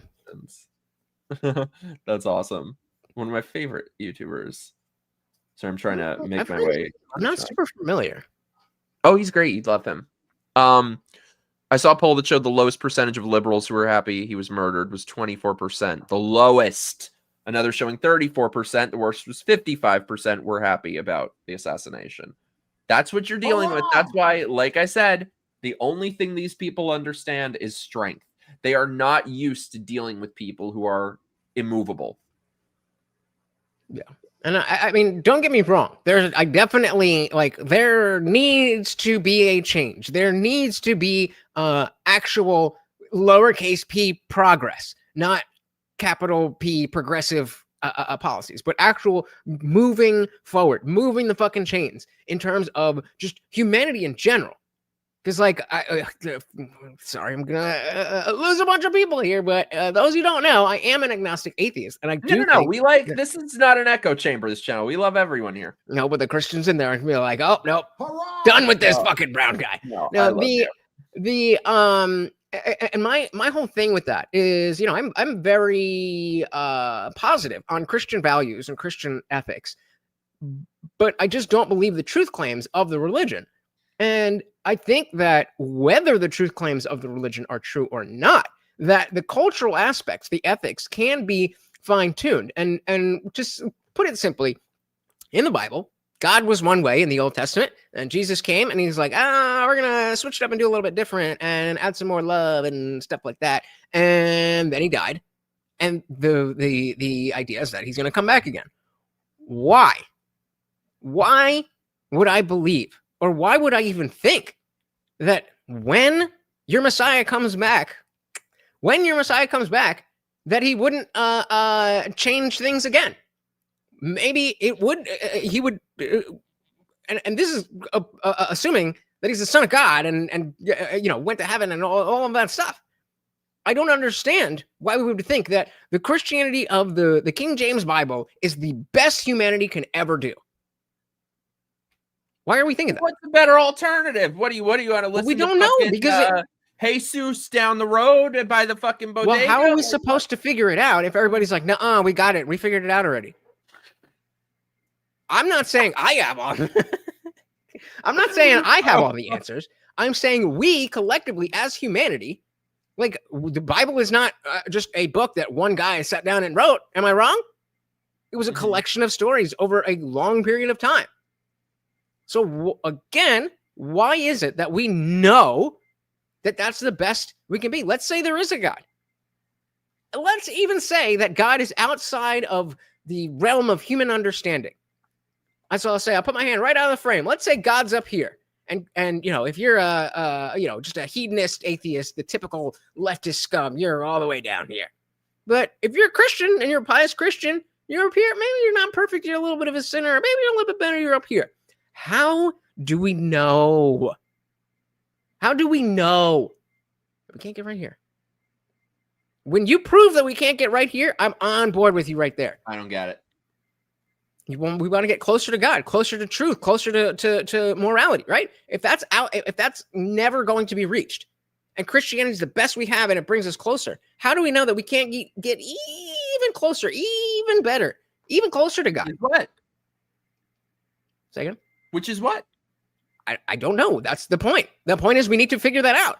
How do you know that that doesn't exist? I don't know what it could be. That's why we need to, as a species, as a society, ask those questions, because it's not something that one dude is going to figure out. I'm just some schmuck in his living room.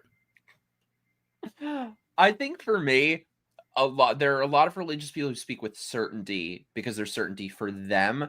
But for me personally, I'm just speaking for me, I feel like there doesn't need to be certainty in my religious beliefs in terms of, do I know for a fact God exists? No, I don't know that. But I have felt the hand of God in my own life. I feel my relationship with God. So I choose to believe that. And if I'm wrong, I'm wrong. So for me, I feel like I don't need there to be certainty. I'm okay with saying, I think, but I don't know. I'm like an agnostic religious person. Yeah. Yeah. So it's more about the idea that you do believe that, regardless of the truth claims, that living by Christian ethics is the best you could do. Yeah. And I of the ideologies that already exist, I agree with that. I agree with that. For the most part, if you're going to ask me, an agnostic atheist who is very fucking atheist and will get angry at stupid shit, like if you tell me I'm going to pray for you, like fuck off with that shit. No, don't tell him to fuck off. That's a nice thing. I don't say it, but I think it. I don't say it because I know it's coming in good faith, but it pisses me the fuck off. It's terrible. Anyway, I would, if you were going to ask me, all right, you got to spend 1 week with a person, and the only thing you get to know about them is that you can either pick person A, who's an atheist, or person B, who's a Christian. I'm choosing person B every single time because I get it. But I think that is a comment on the lack of spirituality that exists. And it's like, many of those hedonistic leftist atheists are not people who are unfamiliar with Christianity, with the Bible, with the scripture, any of those things. And so if it doesn't work for them, like, fine, if you grew up in a secular household and you just never were introduced, yeah, sure, let's, show them the Bible. Maybe it'll help them out. But if you're somebody like me who was born into the Catholic Church, I was confirmed in the Methodist Church, the reason that I don't believe is primarily because I actually decided to sit down and read the Bible through. And it happened to be while I was in college learning about how the mind actually works and studying other moral philosophy as well. And I just saw that, like, it's not the only thing that can be. Let's pause for a moment to have some adulation of me. Nicholas, thank you so much, dude. You're just like your comment made my day. That's what to say. Thank you. You're amazing. Love you. Dangerous face. Now I want to pray for you out of spite because as Christian as I try to be, I'm still a prick at times. Same. That's what I was gonna tell. That's what I was gonna tell Nicholas. Like, I'm a dick. I'm overrated. DeVille, what's up, dude? There we go. How can you be agnostic and atheist? Genuinely asking. Very simply. So in this context, so there is such a thing as Gnosticism, which is its own ideology, its own philosophy. That's not what I am invoking. So in this case, Gnostic means knowledge, or Gnosticism means having knowledge. And theism means having a belief in a god or multiple gods. So I don't hold a belief in a god or gods, but I don't claim to know that there's no God. So I don't know, don't believe. And then, of course, A is the prefix that means without. I'm without belief, and I am without knowledge. It's kind of like the opposite of what I said, that I was like, I'm uncertain but religious. You're uncertain but agnostic, or but atheist. Yep, and that's another thing. Like, shout out to Atheists for Liberty, a group that I'm part of. Hey, I have a buddy that is one of the heads of it. Nice. Yeah. Shout out to Thomas Sheedy. That's And my boy. yeah, good dude, good dude. Shout out to Nick for introducing us. But yeah, the Super cute too. how old are you? He's too young for you. That is was that the like saw laugh? That is the meanest thing you have ever said to me, Lutch. That is hate speech. Oh, I'm man. against hate speech now. Hate speech. It's inciting violence. Whoopsie.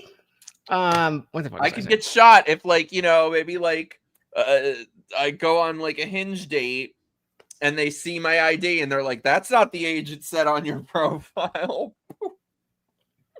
I thought about starting to lie about my age to girls. I don't know. Are you old enough to lie about your age? I'm 35, but like I could easily pass as 26. Like if I told you I was 26, put a 1 in the chat if you would be like, no, you're not. Exactly. I'm just not gonna wait for it. But I don't know. Ramiro, I don't understand the question. You know, it's I like, do not it's like, recall. I'll put it like this. Let's say you're an actor, right?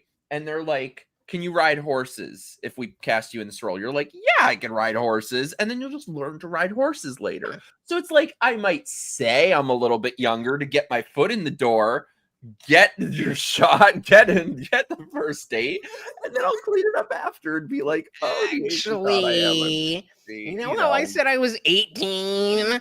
Hey, that was a like decade ago. Amount. Anyway, Atheists for Liberty. Shout out to Atheists for Liberty. They are I love them. They are, you know, a good organization, and because you know the liberty part is just as important as the atheist part, where a lot of other atheist organizations or atheist or ideologies that try to associate themselves with atheism, which again, atheism is not a religion, it's not an ideology, it's not a philosophy, it is a position. Do you believe in a god or gods? If you answer no or I don't know, you're an atheist. That's it. And so like when I was debating Andrew Wilson, he's talking about the atheist perspective on degeneracy or whatever it is. Like, what does that mean? You may as well say the dog owner's perspective on fascism or the guitar player's opinion on brushing your teeth. Like, that's not a thing. That doesn't exist. And part of the goal is to normalize the idea that atheism isn't, no, there's no God, you're stupid for believing it. I happen not to be convinced. You could be an asshole and also an atheist. But there are a lot of assholes who call themselves Christian too. Facts. But I definitely understand why the correlation exists that atheism and leftism and hedonism and degeneracy. I get it. But it's leftism, it's not atheism.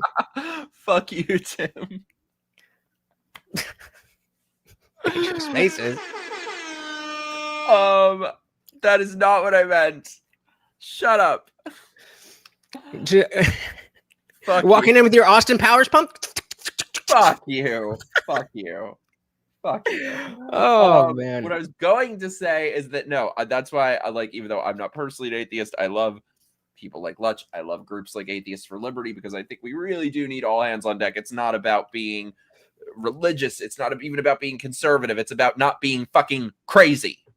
Yep. That's the common denominator now. Well, and unfortunately, whether it is the adherence to the woke left or adherence to the Bible or God's word, dogma is inherently a bad thing, in my personal opinion, because of the fact that it is not open for question or change. Dogma is an unchanging connection to whatever it is.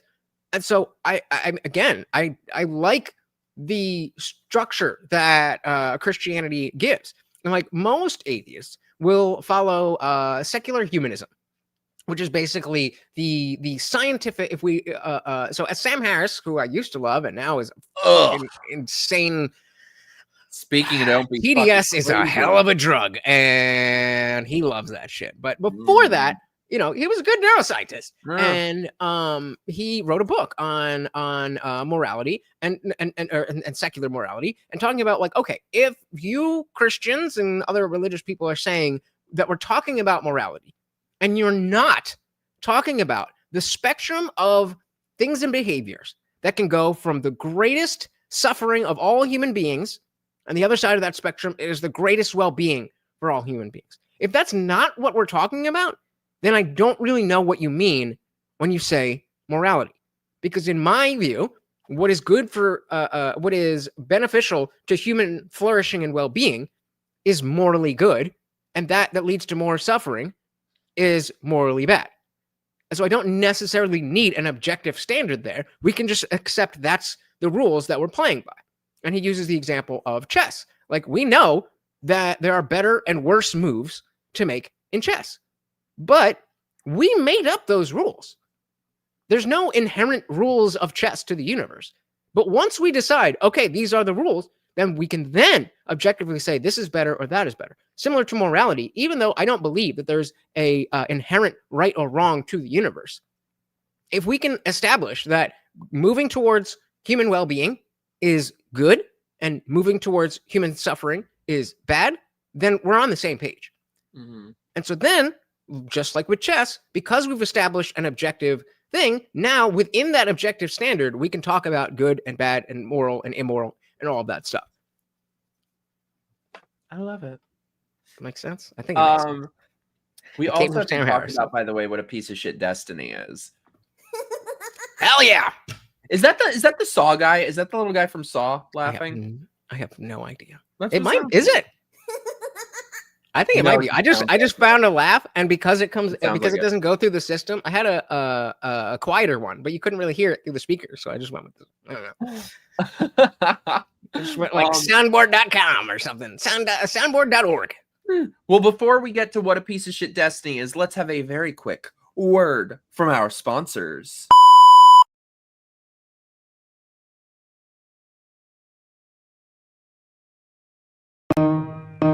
It's time for my grifting.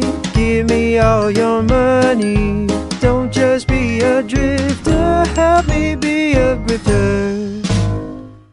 Fuck you, pay me. If you guys like the channel, help support the channel. Send in your super chats, become a channel member, join the stuff below. My locals, my Patreon. We do movie nights, we do game nights, we do lots of fun stuff. We also do game nights on here. We're gonna do more of them. Let me know, by the way, does anyone still play Fortnite? Because I want to do another Fortnite stream, but I think I'm like the last person I know still playing it. Also, Halloween game is coming out soon. Very excited for that. Lutch, my love, where can people help you grift hard? Grift hard with me on social media. I use TikTok and X the most. You can find me at Indian Jesus Off, like official on X. Indian Jesus Off, like official. Indian Jesus Off. And then I am just Indian Jesus Official on TikTok. And then, like I said, guys, I really am trying to build something. So the Discord server is free to join. There's a bunch of extras for channel members, but it's absolutely free to join. And we're in there all the time, talking about stuff. And it's after the election, it kind of died down a little bit. But again, we're building something. So if you want to be part of something that's on the ground floor and that, trust me, is going somewhere. It might take a little while, but it's going there. Then, hit the link and join. We would love to have you. And then, of course, the channel itself is at the Indian Jesus Official, youtube.com/at the Indian Jesus Official. Some guy took the Indian Jesus 11 years ago, one video, and then never posted another thing. So Indian Jesus Official. Was it Indian? Were they Indians? Like, I have praising no idea. Jesus? It was some like 12-second random video, one video from years and years and years ago. And then when they gave everybody their own URL, they default by your name, and so he got youtube.com/the. So I am official. As you can see, Peter Boghossian, I just put out a clip with, speaking of Destiny, Destiny talking to Peter Boghossian about grifting. And he said in the comments that he recognizes me as the one true Indian Jesus. Hell yeah. That's what happened to me with the fucking handles on Twitter.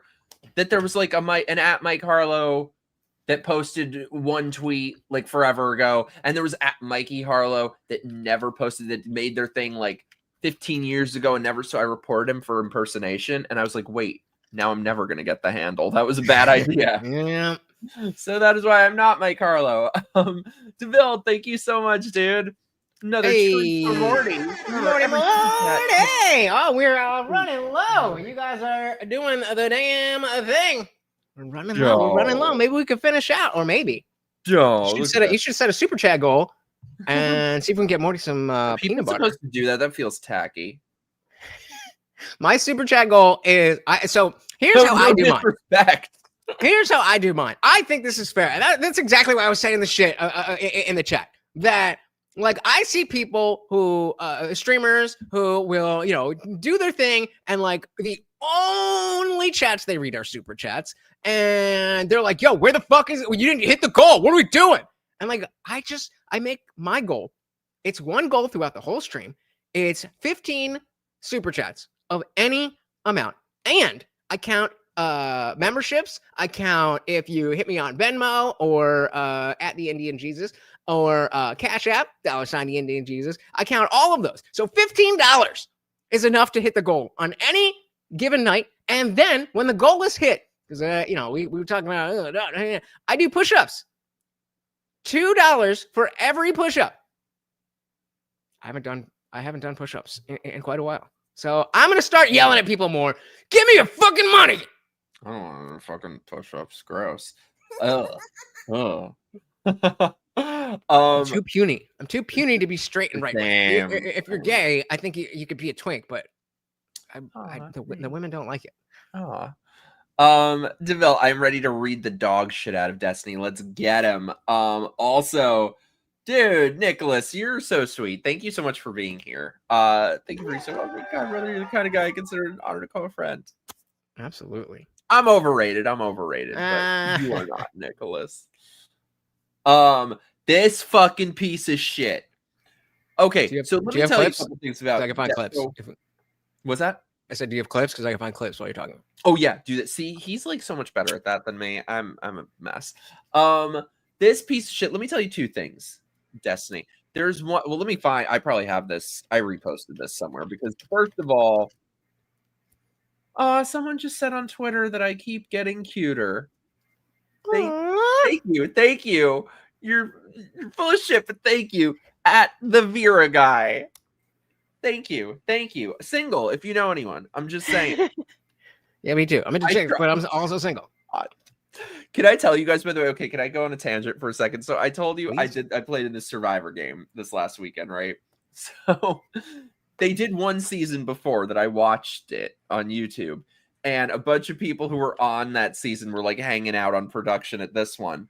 So there's a guy I kind of had a crush on in the first season. So he's there hanging out, and so I went up to him and I was like, "Oh, like just so you know, you were my Survivor crush." He goes like this. I got the full retract ahead. Yeah, that did not go over the way I intended.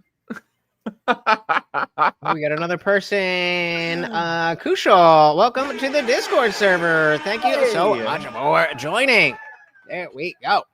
Oh yeah, wait. I was gonna look on here because first of all, for anyone who remembers this piece of shit, Destiny was celebrating when Trump got shot. Not just celebrating the Trump got shot, but celebrating the guy who died when Trump got shot. He was happy about that. I have to find. So I just remember. Here it is. Private. Yeah. I just remember a while back, Destiny's. Also, you may remember Destiny from the video of him sucking a dick. And not well, I might add. Not only not well, but like the stuff that nightmares are made out of. Okay, so did you guys see that? I unfortunately did see that. And as somebody who's never been on that side of the dick sucking, as someone who has been, it seemed a little odd that he was really enjoying the flaccidness of this dick. Like, I mean, I know why would it was think- flaccid. I would think that if you're into dicks, then the hardness of the dick is probably relevant to your level of attraction. Yeah, That- but I that think we makes know sense to me. why it was that way. Maybe you don't know how to suck dick, bro. How you gonna suck dick bad, bro? If you're gonna suck dick, suck the shit out that dick, bro. Come on. Have you guys ever, and this is also the stuff that nightmares are made out of. Have you guys ever made out with someone and they're kissing you like, it's horrific. That's what he was doing down there in that video. Yeah. Mm. Hey, really quick, I gotta shout out our boy, Funkmaster General, just sent another $20 to me for the Overlord. Thank you. So very, very much, sir. We know how much the Overlord approves. That's awesome. So let me pull this up. So I recall when Destiny's DMs or whatever the fuck it was got leaked, and he talked about his 1-inch shriveled up dick and smoking meth. Ugh. And that's all I can see that's all I can think of when I see his face. Ugh. That's all, like, that's what his face looks like. So okay, you sent me clips. See, that's where my mind goes immediately. But you sent me like real clips, so let me pull these up. Sorry for making everyone see. Okay, I'll pull it up what you sent me. Oh Jesus. Yeah, so the first one, this was him just talking about, the situation. If you go to the first video right there. Yep. Need conservatives to be afraid of getting killed when they go to events so that they look to their leadership to turn down the temperature. The issue is right now. These are the people we're supposed to be nice with? These are the people we're supposed to placate? No. No. Fuck you. Fuck you. He's not. People like that. Just Not you. I know, but we'll get it. Good. Okay, sorry. They don't feel like there's any fear. Like, I don't know. It's like memes. It's just memes to everybody, I guess. I don't know, bro. I don't know. I don't care. I'm Projection! I'm done today. I don't give a fuck.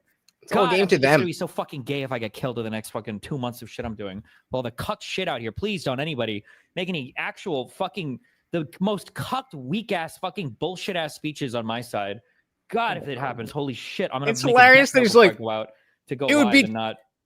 It would be too much of a meme to kill me, so don't kill me. Yeah, don't kill me. Cox has made it clear that their investigation has now established that he had been radicalized by a Piers Morgan? leftist ideology, which drove him to do this. That's just I'm sorry. Excuse me. When? yesterday. He said that. The No. governor When was he radicalized? In the 6 months Can you that pause that this? he did remote college? Yeah. Not I don't the know when he 18 was years radicalized. So Pierce says he was radicalized. And Destiny's like, when? He was only in college for 6 months on Zoom. What? Bro, your job is to do the radicalizing. Are you under the impression that people can't watch your show if they're not in college? In fact, if you don't have classes, you probably have a lot more time to consume this bullshit and fall further down the rabbit hole than if you do. These people are fucking sick. I do know. What you just I said do is not know the true. very No, that's reasonable not true. sounding governor of Utah has made No, it it's not clear true. that the No, he hasn't made it. you may clear. not want He to said hear this is an this. ongoing investigation. You may not want to You hear don't it, wanna Destiny, Piers. but the reality is the investigators, according to the governor of Utah, have established that he was radicalized to a leftist ideology that drove him to murder Charlie Kirk. Gee. And let me Yeah, just that's ask just you. not true. Let me just There's ask no you. way well, to deal with it. You're Okay, living you're in a accusing the delusional governor of fantasy. lying. Yeah. That's your prerogative. But Sure. if it turns out to have been somebody with a leftist ideology who wanted to shut up Charlie Kirk, would you condemn that? No.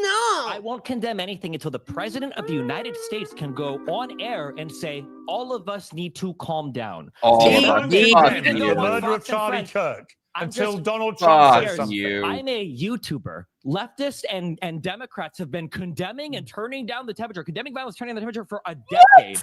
Donald Trump can't go on TV and say, all of us need to calm down. Right. Can you tell me why he cannot? Why would you his side expect to anybody, calm down? Destiny? You What- can't answer that. Can you answer that question? Why can't Can Trump you go on answer TV this and say, question? all of us should be less violent? Why do you can't think? Trump say that? Why do Why you is think? your Trump say that? behavior I feel like contingent I'm on Donald Trump? insane right now. Yeah. Why do you is think- your no, let me- Shout out behavior to contingent Anna. on Donald Trump? Let me Why ask is a that? question. Because he's the president of the United States of America. And the He ain't leader of straight. the Yeah, Destiny. political He ain't Destiny, straight. let me You just- have a huge audience. Right, we saw of the young dick men sucking. who I'm a listen to YouTuber everything you have to who say. has more So young when men you, living it doesn't here. matter. Who You has have a more young- huge it doesn't audience, matter. and because This of is the fact that world you have a I'm huge living in, audience, and you your have brain a has been responsibility broken by to online not rhetoric. turn. No, And it if your hasn't. brain It has hasn't been been broken. I destroyed actually care because about the people country bullied you on and want to bring Twitter. people together. If You do then the you should tell opposite. Donald You Trump to represent tell the people worst to of us, be Destiny. It's I'm sorry. I can't take that level of ugly. I'm okay with a certain level of ugly. I cannot take that level because can you imagine? Can you imagine what this man must smell like? What it must smell like in that room that he streams from? I mean, probably not as bad as Asmongold, but up there. Asmongold Ugh. doesn't shower or any of that shit. But yeah, I mean, this goes right back to this underground meme culture. I'm too cool for politics, so I just want to say whatever. If I'm not mistaken, I heard somebody else talking about how right after Destiny did that Piers Morgan panel, he went back to his own channel and was like, I mean, paraphrase. I don't remember exactly what he said, but basically, he was saying, "Yeah, I was just trying to get in there and make points or dunk on conservatives or something along those lines." Where it's like a straight up grift.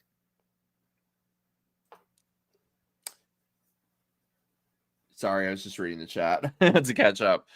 Oh no, so I think wait, let me catch up with the next thing that you sent me. I believe is he now banned from Twitch? Is he? I didn't know that. But the last link that I sent you it's just the same thing of Piers Morgan. I didn't realize that was in it. So just the middle one. He apparently, I heard, got banned from Twitch now, which if anybody fucking deserves that, it's this guy. It's not easy to get banned from Twitch. So I mean, bruh, if you're banned from Twitch. I'm ready for the fucking the great cleansing, dude. Yeah, dude. The cleansing. What? Cleansing. When we genocide conservatives in this country. Are you gonna be on the streets with your Glock? Maybe. Yeah. Maybe. Please, he couldn't get his wife to fucking go near his door. And then he was trying to What cleansing? When we genocide conservatives in this insane. And he was trying to say, "Oh, so you're gonna take something I said when I was playing video games?" It's like, bro, that's what you do. What do you mean? You play video games and talk about politics. Are we supposed to say that nothing that you've ever said while you're playing video games is what you meant? Or are you just a little cuck? Oh, I hate this guy so much. I hate this guy so much. I can't. And he's such a thin-skinned little bitch, too. So I was years ago hosting this event with all these panels where there were like debate panels and shit. And I had to come up with like a, funny little intro for everybody. And I went so easy on his. This is before I knew what an evil little fucker he was. But I was like, okay, I won't talk about the cuck wife. I won't talk about that. I'll just go very easy on him. And so all I said was I asked if Destiny was a stripper or a drag queen. That's all I said. And this thin-skinned little cunt, he's about this fucking tall, had his finger waving in my face. I think that's very inappropriate. If you're gonna short kings out there, roll, fellow short kings, you cannot be that guy. No, I love my short kings. Don't get me wrong. I love my short kings. I dated a midget. I love my short kings. However, you dated a midget. I don't know if he'd be considered like a midget or a little person. Do they have like the stubby? No, he didn't have like midget face. He was just very short. Oh boy. I don't think he was a midget. I think he was a little person. My college girlfriend was 4'11". Oh yeah, he was like 5'1", I think. I dated a girl in high school that was 4'9". That was great because I'm 5'4". So 4'9", Fortnite? It sounds wrong, but yeah, like, god damn. Exactly. Oh my god, so this was true. I saw somebody, I thought this was a joke. He was really? banned from there 3 years ago, apparently, and nobody knew that because he's so irrelevant, except for when he reappears trying to stoke some fucking violence. Yeah, he ain't a short king. He isn't even a Chihuahua. Chihuahua is like a cute dog. He isn't even that. He's just like a little fucking cunt. Who, Destiny? How tall is he? He's like this fucking big. Okay, well, so am I, but that doesn't mean anything. No, but you're the short king. You can't be that. You can't like have that personality and be like a little Karen. Exactly. You looking got up to and pointing. Yeah, that's exactly what I meant. You gotta know that you're the short guy. Just be the short guy. Nobody cares if you just own it.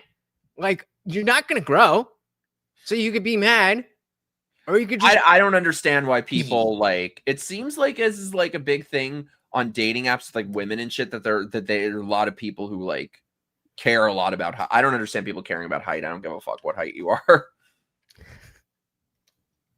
We got another short king in the chat. Drew says he's the king of short kings. How tall? How tall? If you're taller than me, Hey, then I am the king.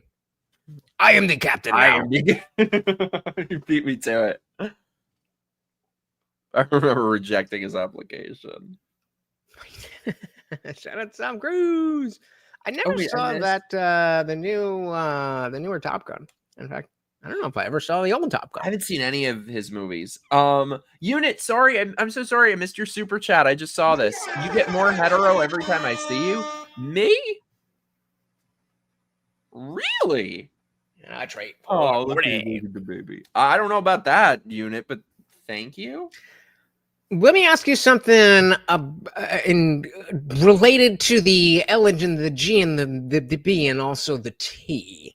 Do you see a difference in your maybe? Well, let me just ask.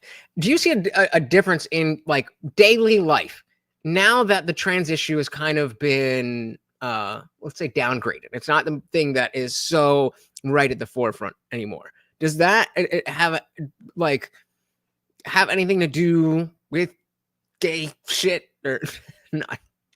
I don't know. I don't know. In a way, yes. That in the sense of like I'm seeing less people with pronouns in their bios and it more like, in a sense. However, I don't know. I've never been able to get along with these fucking homos. Even when I was a liberal, I'm not like that. They're like the bitchy ones. I'm not like that. Sure. I'm a dick. I'm not bitchy. Fair enough. Or no, I'm bitchy, but I'm bitchy in a different way. I'm like bitchy in a fun way. They're just like, I don't know. They're insufferable.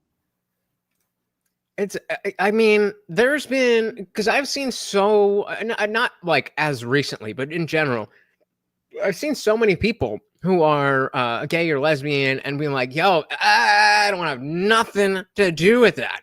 That's its own thing. I just happen to like the same gender or whatever. And I think that as just like the movie What is a Woman was definitely a big turning point, Charlie, but a big turning point because it gave us the rhetorical skill to cut through all the bullshit. Yeah. And DeVille, you get out of here. Fuck you. 6'4". The connection to it because the L and the G and the B and the T. Yeah, okay. You're a tall shorty. Where do you go from? Oh, you got the leg lengthening surgery. So you were 5'7" and then you went to 6'4". But yeah, I think that it's beneficial. Like I would like to see it. I would like to see the same type of thing happen with atheism. Where because I always think about those in the same context in terms of being an outsider to the Christian right, where it's like we all have the same political beliefs, but for some reason you think that something that I am is othering, and You get the gay stuff. I get the atheist stuff. Actually, I get a lot of gay stuff too because they think I'm fucked. They think atheism and gayness is the same thing. Anyway, it would be so nice for people to understand what atheism actually is and not think that it is only the hardcore, hardline leftist atheists. I don't know. I think it's, moving these conversations forward may not be as important as figuring out what is going on with Gaza and Israel and Palestine and all that stuff. But going back to not being a news guy, the reason that I, there you go. The reason that I come up here and talk about these things is because I think we can bring more people into the fold of understanding. Like we were talking about before, what's really good. Like, you can't expect Disney to perfectly represent your underground ideology. You have to first accept that they're not going to get it. That's why we're better, because we get it. And it is somewhat self-aggrandizing, but at a certain point, it's like, if you know, you know. And I don't think atheism is that. Tim. After George Floyd, Trump released a video called Healing Not Hatred, which Twitter took down. What did the left do? Fucking jackass shit. They voted against honoring Charlie Kirk, and AOC came out and said, oh, but he's harmed so many because of the hurt and the harm and the harmfulness and the harm and the horror. It's just, I just don't think it's I don't think it can last. That's where my optimism and, desire to talk to people. Again, I think most people are not like that. Most people are trying to fit in by being woke. And that in and of itself is going, is becoming less popular. Cost. They don't care if you get fucking killed for not fitting in. They want to fit in at any cost. Again, those people definitely exist, but I don't think that's your average person who doesn't like Trump. I just don't. I don't believe it is. I think other than like the disconnected ones who don't vote and I think jealous of those people though. Who think so they can just exempt themselves from everything, but. So, are you familiar with the general notion of in Islam that there is? I'm gonna mess this up. So we got any Muslims? In Islam, there's this value that it's okay to kind of that too, but it's okay to kind of fudge the numbers and kind of bullshit a little bit to make Islam look better. Yeah. I think Scientology, that fucking Scientology does that as well. Yeah. So again, Bill Maher, don't love him, but I do love his movie Religulous. I will watch that at least once a year. He was talking to a bunch of Muslim people and asking about like Sharia law and saying, well, don't you think that if a woman does this and then she did that, or if a gay person should be thrown off the roof or whatever? And they never say, no, I don't believe that. I was like, well, there's this and that and then that and then that, and it depends on the thing. And it's very, ironically, if you want to be racist about it, it's very Jewy. Well, it's not exactly like that. It's just, it's a little bit different. Dude, I always say they have, it's so funny. So in Brooklyn, I used to live in a neighborhood where all the Hasidic Jews were, and I was smoking cigarettes at the time. So I'd always get stopped by these Jewish men in religious robes and the curls asked me if I had a light. And so I would go to give them the lighter and they were like, no, I'm not allowed to. You need to light it for me. Do it for me. I'm like, wait, so you can smoke it, but you can't light it. I'm like, it is the most on brand thing ever that the Jews are trying to negotiate with God. Yeah, that's a good, that's in that movie, Religious, with Bill Maher. It's like, wait, so God wants you to not do this, but you have an elevator that works on this, and you have that works on that. So you're trying to outsmart God. Doesn't that seem like not a good idea? Leave it to the Jews to negotiate with God. Sorry. Tell Candace. Don't tell Candace. Yeah. I stubbed my toe today. She'd be like, it was Israel. She would. She would. But wait, you didn't. I didn't hear much from you about Destiny, except that you don't like him. But give me the scoop. What you thinking? Oh well, he smokes meth and has a very tiny shriveled up dick, 1 inch, I believe he's what he said. He's very bad at S-ing the D. Very bad. Very, very, very bad at it. Like I've seen the tapes. Help us straight men understand. What is the tactic, the technique? What was going wrong there? Not that. We need you're the color commentator. I am not. I am a classy. I'm a classy bitch. No, very bad stuff that nightmares are made out of. He's a fucking Karen, and let's be honest, he looks like he would smell like Freckles. I do. He does seem just like. Oh, is that a hungry dance? We're getting a hungry dance. Oh, I think I interrupted it. He's hungry, guys. He's hungry. Y'all. It's just so the I was saying when the super chat was at DeVille, was saying ready to shit on Destiny.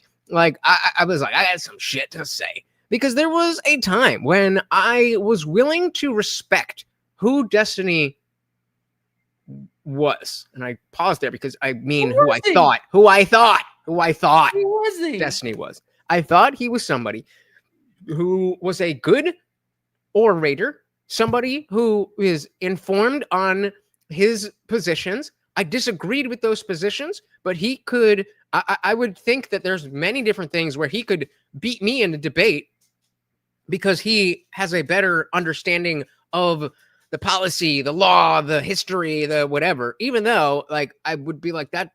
Okay, I don't know the exact time of who did what when, but what you're proposing is still bullshit. And I respected the fact that he had good tactics in the same way that I respect Andrew Wilson has good tactics, even though it's not good faith. If you're going to play the game of debate, then you got to recognize game. You thank you, Diva. You gotta recognize game. The motherfucker knows how to bob and weave. Oh, he see, and that's the problem is Destiny does not know how to bob and weave, if you know what I mean. He's very bad at bobbing and at weaving. Very bad. But there was a shout out to those of you who know Indie Film. Indie Film was like, yo, one day you're gonna hate this dude, Destiny. I was like, I don't think so, man. Like, it seems pretty obvious who he is. I disagree with him. But I respect his game. He runs this huge community, and it seems to be doing its thing. Of what other cucks? I forgot to mention he had an open marriage. The wife left him. She's fucking guys in front of him, and he's sitting there, and she's fucking him, and she's leaving to fuck him, and then she breaks up with him to fuck him. What a whore! And it's his fault for being a cuck. Yes, well, yeah. So all that to say, I was wrong. Destiny's a degenerate. He's not a good debater, though. He does the same fucking thing that all these leftist bitches do. That they think if they just talk fast and say words, disagree with that. And get loud, and that's why they won't debate me. And they speak loud. That's why they won't debate me, because I can get loud too. I can get right in their fucking face too. They don't like that. I think people. I disagree. I think people overplay the talking fast thing. I think that honestly is cope, because I talk pretty fast too. But I know what the fuck I'm saying. I'm not just substantive. He says nothing. He says words. I don't disagree, but the way he uses it, and again, we're talking about the game of debate, not sitting down to have good faith conversations to understand that. And exactly, Dangerous Space. There's a difference between the Gish Gallop, where you're throwing a lot at a lot of points at one time, so that you can't stick on any one of them to defend. He does do that, but talking fast is not Gish Gallop.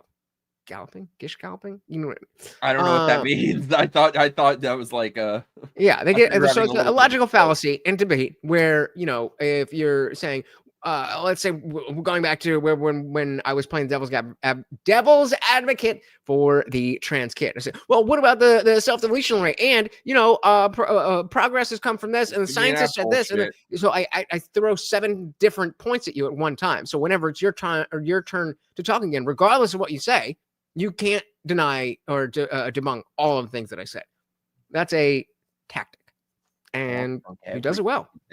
He does not. He is so full of shit. And I remember back then when he was on that panel, like his entire philosophy was trust authority. The government loves you. The corporation is your friend. The 3-letter agencies have your best interest at heart. I would just give that a. I don't think so. Do they though? Do they though? Do they really care? Do they? Yeah. Do they though? Well, and it's funny because it used to be people on the left who were skeptical of government power, corporate power, authority, but now it's just trust everything. Trust every machine. Except when it doesn't go in your favor, because we just watched the clip of Piers Morgan saying the governor of Utah said this. He's like, no. I thought we gotta trust the experts. What happened to have you been? I thought that was the most important thing. If we didn't have double standards, we would have no standards. Nothing at all. That's why and it's so looks like what he must fucking smell like. I can't imagine. I cannot imagine. He looks like he smells like freckles. But dirty too. Not just freckles, but dirty. No. Smells like freckles. That I have not heard, and I would be crushed if anybody said that about me. He looks dirty. Oh dear. He looks dirty. He looks like he pull his pants down and bats come out. So who's someone on the left that you wouldn't be mad if they were getting more attention? What do you mean getting more attention for being a fucking moron? No, well, I mean, maybe we would think that, but let's say that, so right now you have Destiny and Hassan and those people at the top of the online left discourse. I love that. I think they're the perfect representation of it. That's a decent. Yeah, I was gonna say. So here's the thing: if you mean who do I like, there's only one person, and I can't even consider her to be part of the left. I've never considered her to be part of the left. Is Shoe on Head? I've never, even if she has some liberal views, I've never ever considered her to be part of the left. She is too good. She had a good compilation of all the fucking amazing. The people who just fucking she follows me, and I can never get her to come on the damn show. But I've been trying for a while. Where you at, girl? Yeah, June. Do Mikey and then do me, and yeah. But she had a good, compilation of like the a bunch of the TikToks of people just celebrating. I've seen, and she had a very, I don't know if you saw it. I think it came out today or yesterday. She did a very measured video where, again, it's like, I think she just didn't like you said, she's not on the left. She's not a lefty. Mm-hmm. She just thinks that because we all have disagreements with the core Christian conservative thing, that we're not on the right. But like, that's not what it means anymore. No. And I definitely, there was a good period of time where I was like, no, I'm on the left. I'm a liberal. I just think X, Y, and Z. But at a certain point, you're not allowed to think X, Y, or Z. Exactly. Bingo. Yep. And so she I like her a lot. I love her, yeah. But like I said, I like her, thus I would never consider her to be part of the left. And I don't know if she would either at this point after the past week. Right. And again, I think we can't underestimate how many people are rational and just wrong. They just didn't know. They better know now. And fair enough. Absolutely fair. But I think before we're talking about, all right, we need to get as violent as the most violent people on that side.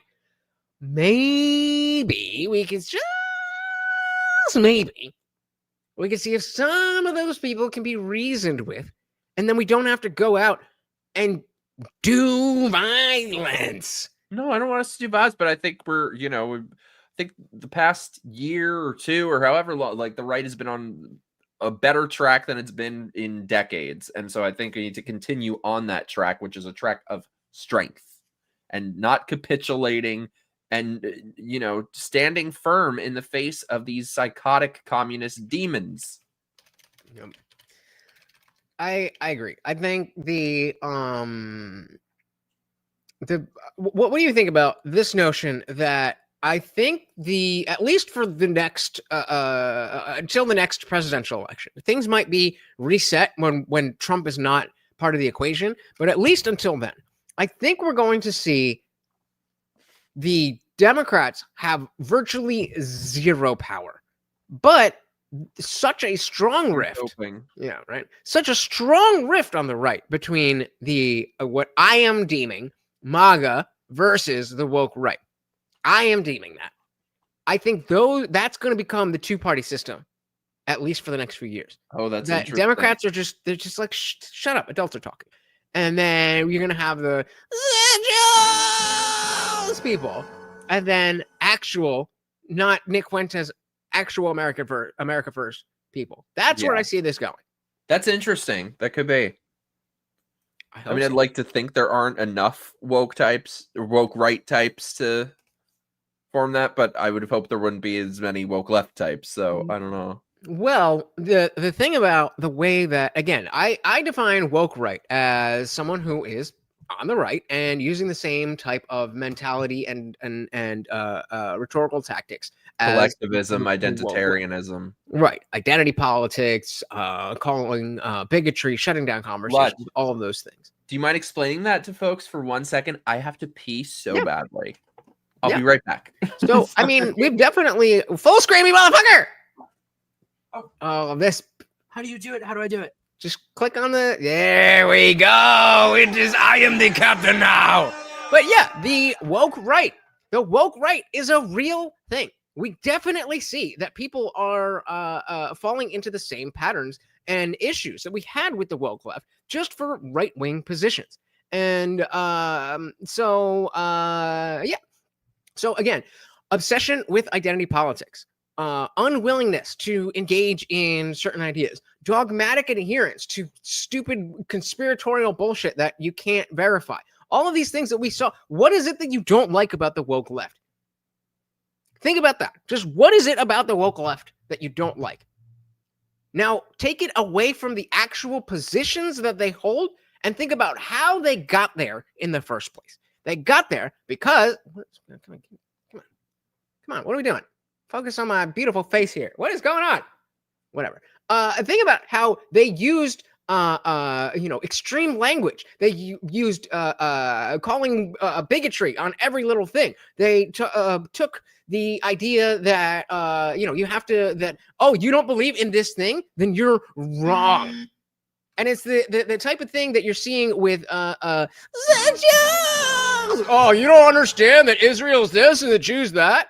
That's wokeness. That's wokeness. It's an unwilling, unflinching adherence to, I think, this thing. And even though I can see, or maybe I'm not willing to look at the things that could disprove this ideology, I prefer to keep it what it is because it makes me feel better.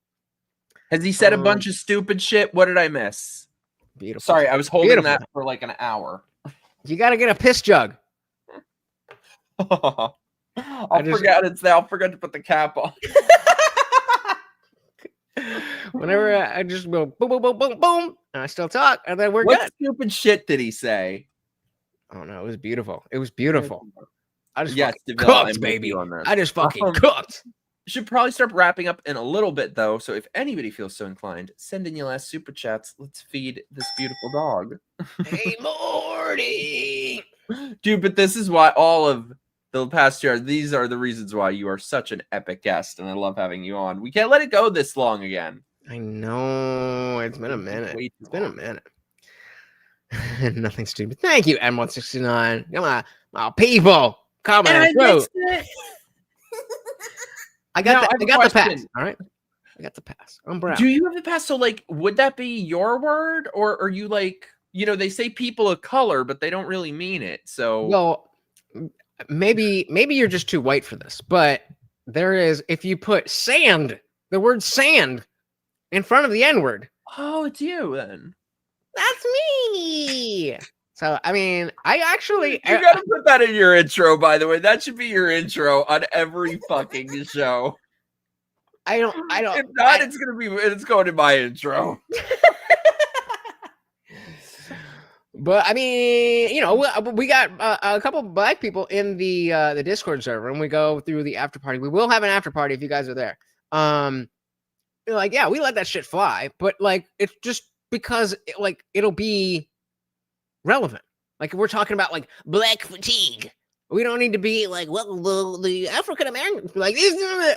And it's I mean, shout out to Trey. He doesn't like the ER, but hey, free speech is free speech, baby. The question is, why do you feel the need to say it in the first place? That.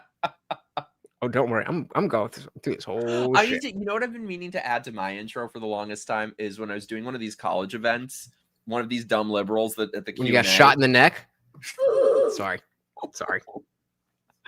Oh, nobody would be mourning me like him. Like, I would. But, oh, I love you. Thank you. Dare you? One of these like dumbass liberals though said to me, he was like, while you've been talking, you've thrown out 6 or 7 microaggressions. And I got him to say the thing. Those are rookie numbers. I was like, oh, I'm sorry. Have I microaggressed you? And he was like, actually, yes, I'm very microaggressed. Hey, he said it. He said the name of the show. Yeah. Oh, I gotta put that in my intro. I would love to get that type of. I think, I don't know what it is that there's very clearly a much stronger representation of my political beliefs than there are of my religious or spiritual beliefs on my channel. And I mean, it is what it is. I'm not throwing any shade at y'all Christians. I definitely would like to see a lot more based atheists there, but I just want more base to everyone. I want more base to everyone. Well, exactly. That's the whole goal, is to show that you can also, or you can be.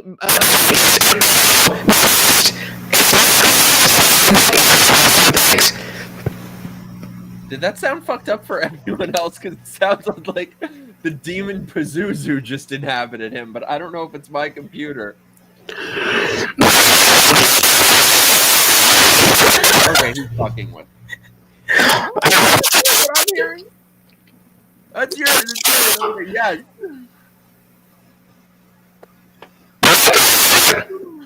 Change your mic or something. You're coming. Yeah, you're.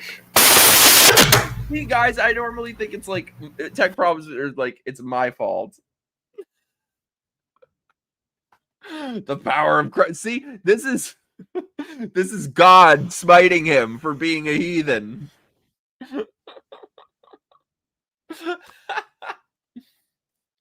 We can't hear you at all. All right, am I back? Yes, you're back. Again? That was God. I gotta plug it back in again. It's the best fix there is. Yeah, exactly, Tim. I'm with you. This is a both sides problem, really, because after Charlie Kirk was killed, the side that has all the guns held vigils and prayers. Yeah, notice how no places are fucking flames right now. And I do want to point out that I'm not I'm not fighting against that notion. Clearly, we are just better. Maybe not in every single way. He likes but to there is a advocate better for the devil. ideology. I'm trying to break us all together. We gotta get with the devil shit. No, but I would like clearly there is a better ideology for, like we were talking about before, the flourishing of humanity. Clearly, being hedonistic and just doing whatever feels good in the moment is not the best thing to continue society.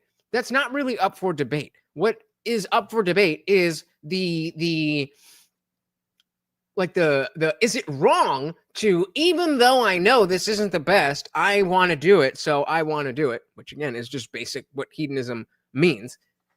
That hedonism isn't necessarily a bad thing. We need to go back to shaming things that are not good. This over acceptance, this tolerance of intolerance is how we got here. And I don't think that, again, I don't think that most people want to live in that world. They care more about fitting in and maybe even getting recognition, but specifically fitting in, than they do about these political positions. And if we can make it not only cool, but normal to be normal, really, then I think that is the path. Most people just want to fit in. And right now, fitting in means playing the game of the leftists. Hey, Drunken. Sorry. No, I think we've done a good job at turning the social pressure around on these bitches and making their ideology as unpopular as it fucking needs to be. And you'll see how once that happens, all the little rats will scurry away. And I think that's starting to happen now. And I think, just look at like people who are kind of well known, how many people have been speaking out in larger numbers in the past week than ever would have before. So I really think the tides are turning. Yeah. And I agree with Dangerous Spaces. Even though granted both sides argument, both sides does not mean both sides are enacting or calling for violence in an equal amount. Completely agreed. And that is where that point shouldn't negate the notion of both sides should want to turn the temperature down. All that means is the tension. Like, you want it to be that they are not trying to kill us. That's all that means. It doesn't mean that you need to stop doing what you're doing. If you haven't been calling for violence, if you haven't been celebrating violence, then you just keep doing what you're doing. There's nobody on the right celebrating violence. I've never heard absolutely the fuck I've is. never heard there one absolutely the fuck is. Okay, but we're not talking about like, the the fuck is. extreme corners of the internet. I'm talking about the mainstream right. I've never heard of such a thing of people wanting Joy Behar to be killed or Rachel Maddow to be killed. It does not exist. And yes, I'm sure there are, extremes. There are little pockets. That's not what I'm talking about. I'm talking about the average Trump voter versus the average corpse voter. Fair enough. And again, there's nuance there. It is. It very on both points. There definitely is, from the normie class, too much acceptance from the extreme class of the left. There's no question. In the same way I was talking about Islam, where they're like, yeah, it's cool to lie to Christians and secular people in the West about Islam because we got to keep our rep. Like, that seems to be a implicit part of being on the left. So I definitely agree. I'm just saying that actual, real civil war is not what any of us wants. And so if there is a way to prevent rising to their level of bullshittery, then we should do that. If not, then hey. No, of course. But we'll kill them all in a video. Comparing the mainstream left to the mainstream right in this country at this moment in time, it's like comparing Islamic fundamentalists to the Amish. There's no comparison. Agreed. And I don't think that needs to be. I think both things can be true at the same time. I think it's very clearly the left is bad. The left is the one that even the people who are not down with the stuff still celebrate the stuff, and it's really only the wackos and the far fringe people on the right. We still want the fringe people on the right and the majority of the left. We still want everybody to chill the fuck out. But I wouldn't even know who, and obviously, like, I talk about all the time, I can't stand, like, we talked about the woke right, I can't stand those types, but even that, like, I don't know where you even have to look at any, like, calls of violence on the right, like, where some anonymous account in a comment section, to me, like, that is so unbelievably disproportionate. When you had mainstream media outlets, I will never forget the Huffington Post, a mainstream outlet on the left, in 2018 published an article calling for Trump to be executed.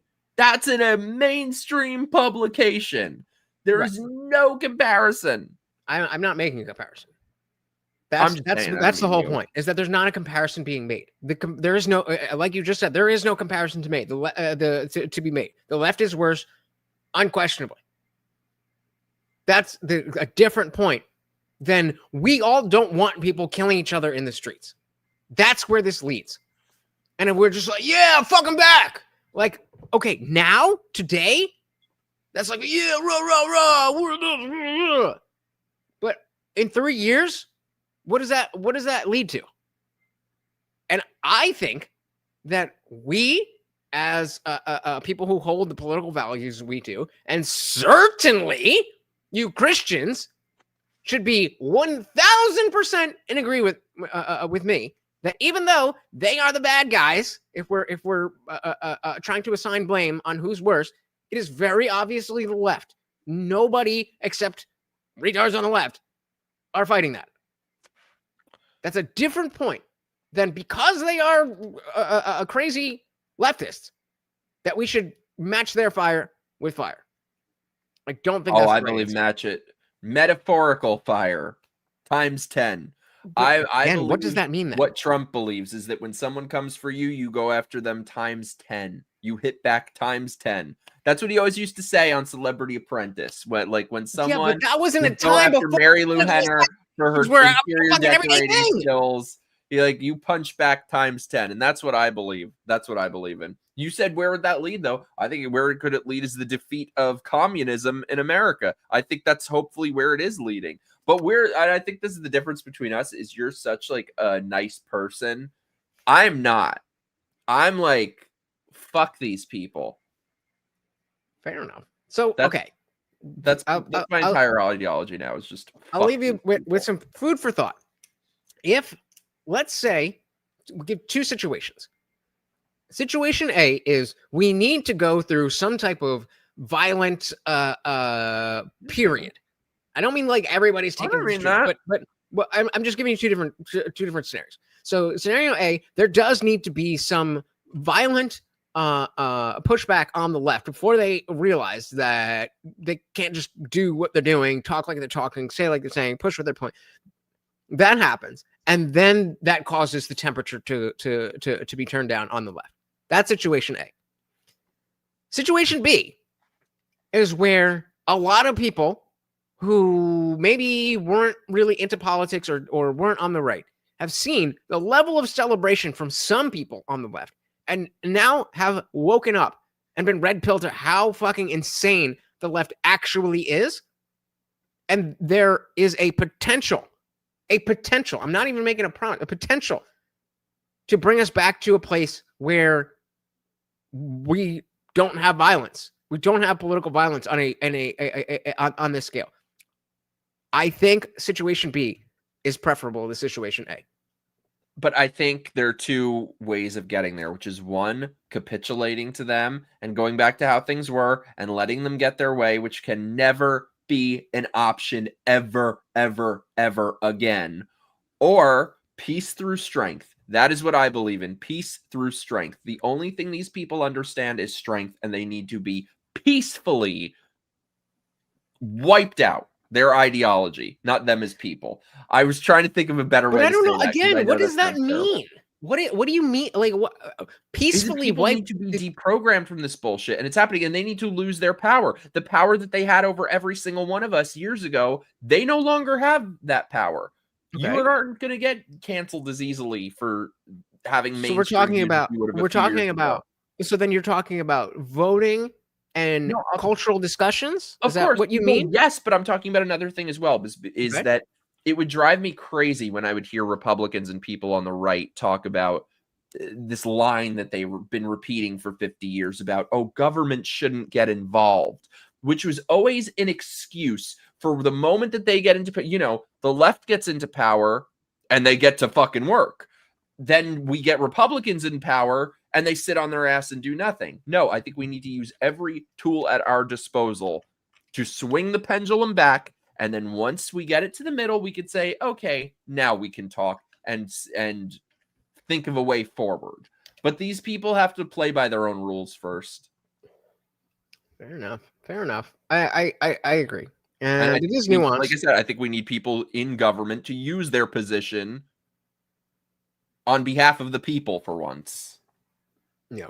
And I do agree with the sentiment. Again, I do agree with the sentiment. I just get a little bit worried when people are using vague language that even if when you are saying I'm being fight fire with specific, fire, declare when- Antifa a terrorist organization, defund DEI programs, CRT, all of these things. so, but again, my point is, you know that you mean that when you say fight fire with fire. You know that you mean that. I said it Your 1,000 audience times, know, not your literal viewers fire. know that that's what you mean. They know that Mike Harlow would not ever call for violence, political or otherwise. No. But let's say somebody who watches the show, then clips a part of you saying we got to do this and da. And in a positive manner, being like, fuck yeah, No. Mike Harlow's on point here. Oh. But because of the Okay. context, then let's just say it goes viral for whatever reason. Now the entire left thinks incorrectly, but strongly enough that Mike Harlow is just another person on the right calling for violence, even though Fuck you. That's my answer. everybody And knows they fuck weren't. you is the explanation they'll get from me. Fuck and you is the explanation they will get. They already think I'm a gay Nazi. What's context gonna do? Oh, the radical left is gonna take me out of context. Fuck you. That will forever be my answer to these people. I will never sit there and play bitch to these people. Fuck them. Yeah, well, No. Dilly I've dilly to said it that. a million times, peacefully, no violence. This sick, twisted, backwards ideology needs to be peacefully defeated. Peace through strength. I'm with it.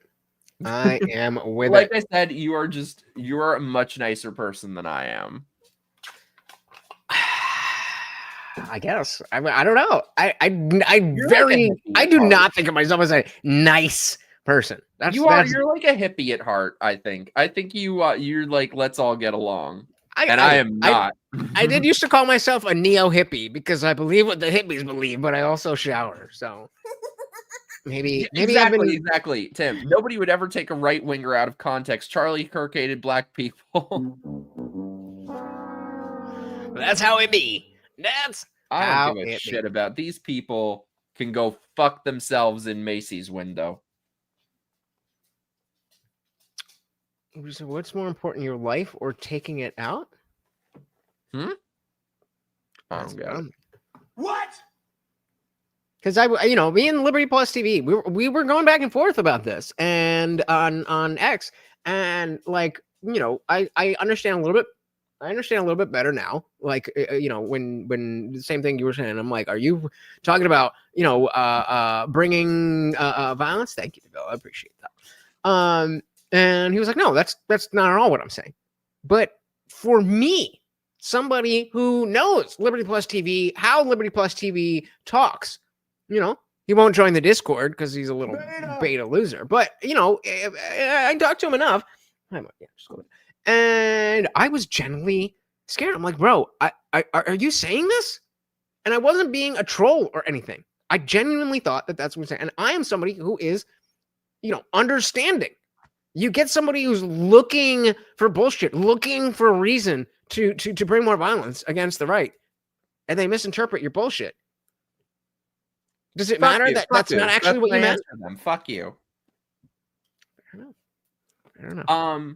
But wait, Nicholas's mom is watching us. Hi, Nicholas's mom. We love your son. We definitely do. That's amazing. Nick, I'm honored. Honestly, Mrs. Luchetti, Nick is one of my favorite people that I've met since I've been doing this. Mine too now. Me and Nick have been through some shit, and shout out to Nick. Oh, his mom's in the chat. Hey, Ciao, Carla. Sei italiana. dilly dilly to you. I think they're Italian. They're Paisan. They're Italian. The mozzarella. I knew it. Oh, you racist. Keep your hate off this campus. I did recently watch Sopranos for the first time. And You rewatch. Did you finish it? I What is that face? What is that face?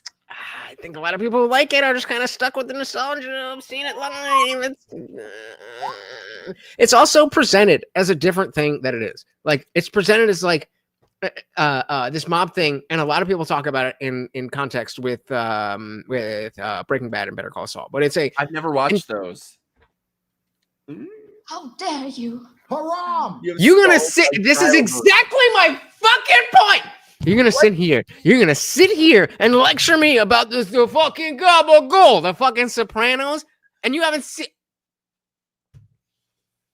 I didn't say good, bad, or indifferent. I just said I hadn't seen the fucking thing. But like that's the point, though. If you haven't seen, I completely understand that The Wire and Sopranos were groundbreaking. They were groundbreaking on what they did. But groundbreaking is not the same thing as entertaining. It is so entertaining. Did you not see the episode? Did you not see the arc? Did you not see what happened to Adriana? Only what is relevant to who Tony Soprano is. Oh my That's what God, happened to it's so Adriana. good. It's so good. You have to understand. Do you disagree that the show, The Sopranos, is a character study of Tony Soprano? Of Well, course. come and follow me on TikTok. This is all I do on TikTok. Just nobody really cares usually when I talk about TV and stuff. But yeah, I'm not on there much. Same. That's what's funny. This is what I like talking about as well. Well, No, I of mean, course it is. There's so much. There's a lot of good shit on TV right now. But I think that a lot of the fandom of both The Sopranos and The Wire has a lot to do with the groundbreakingness of it, especially if you watched it live. And there's exceptions, of course, people who watched it later and loved it. But I think the overwhelming majority of people who put either of those as their top show saw it as it aired or when they were young or before some of these more recent shows that have built on what they did. Like, I completely understand. There could be no Breaking Bad without The Sopranos and The Wire. That does not mean that both of those are more entertaining than Breaking Bad. I don't know about Breaking Bad because I haven't seen it. However, Sopranos is so entertaining. Also, it is so that's like my entire mother's side of the family. It is like a documentary. It is so fucking accurate down to like the most minute little things. It is so fucking accurate. Even like them keeping the sewing supplies in the cookie box and the stuff in the butter spread. Like, it is so accurate. What about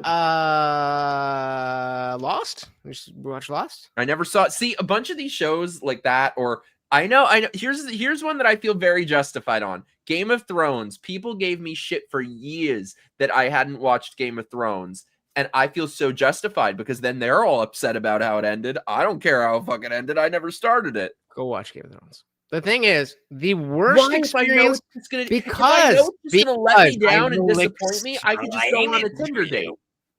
What's that? Because the worst experience you could ever have with Game of Thrones is not knowing where the show goes and then seeing where the show goes. So, if you already know that it's not ideal, and you can talk to somebody like me who can understand the nuance of, oh, I see what they were doing. They truncated a bunch of different storylines, and all the plot points make perfect sense. It was just horrible, terrible, terrible, terrible execution. It doesn't ruin the beginning of the show. So, whenever people fall off, whether it's like season 5 where it goes off the books or season 7 or whatever it is, up until then, it's still an amazing show. It's still very, very entertaining and engaging. But I once you go, because I was late to Game of Thrones, so I had the absolute worst experience where I binged the first 7 seasons, and the final season is the only season that I saw live. And so but I went back because I knew what it was, and like, okay, I can see what they're doing. It recontextualizes everything else, but that's not even really a thing. If Lost, like, how to put a 1 in the chat.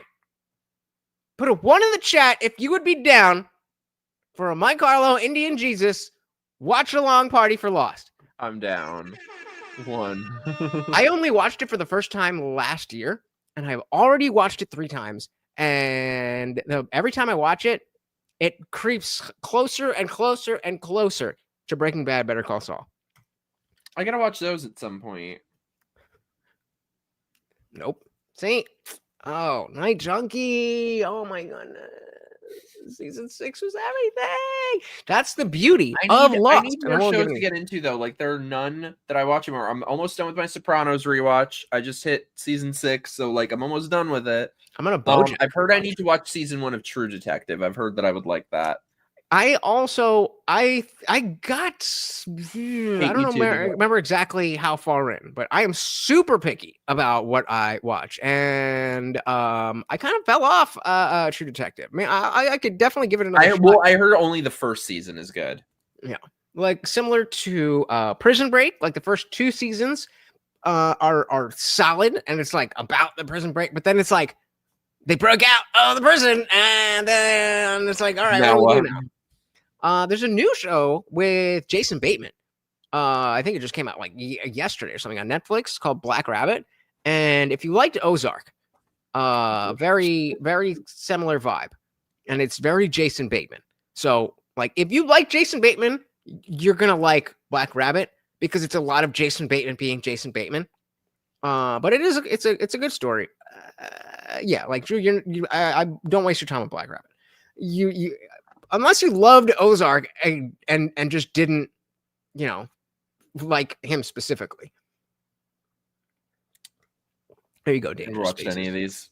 Dangerous Spaces has the only correct position on Lost. It is.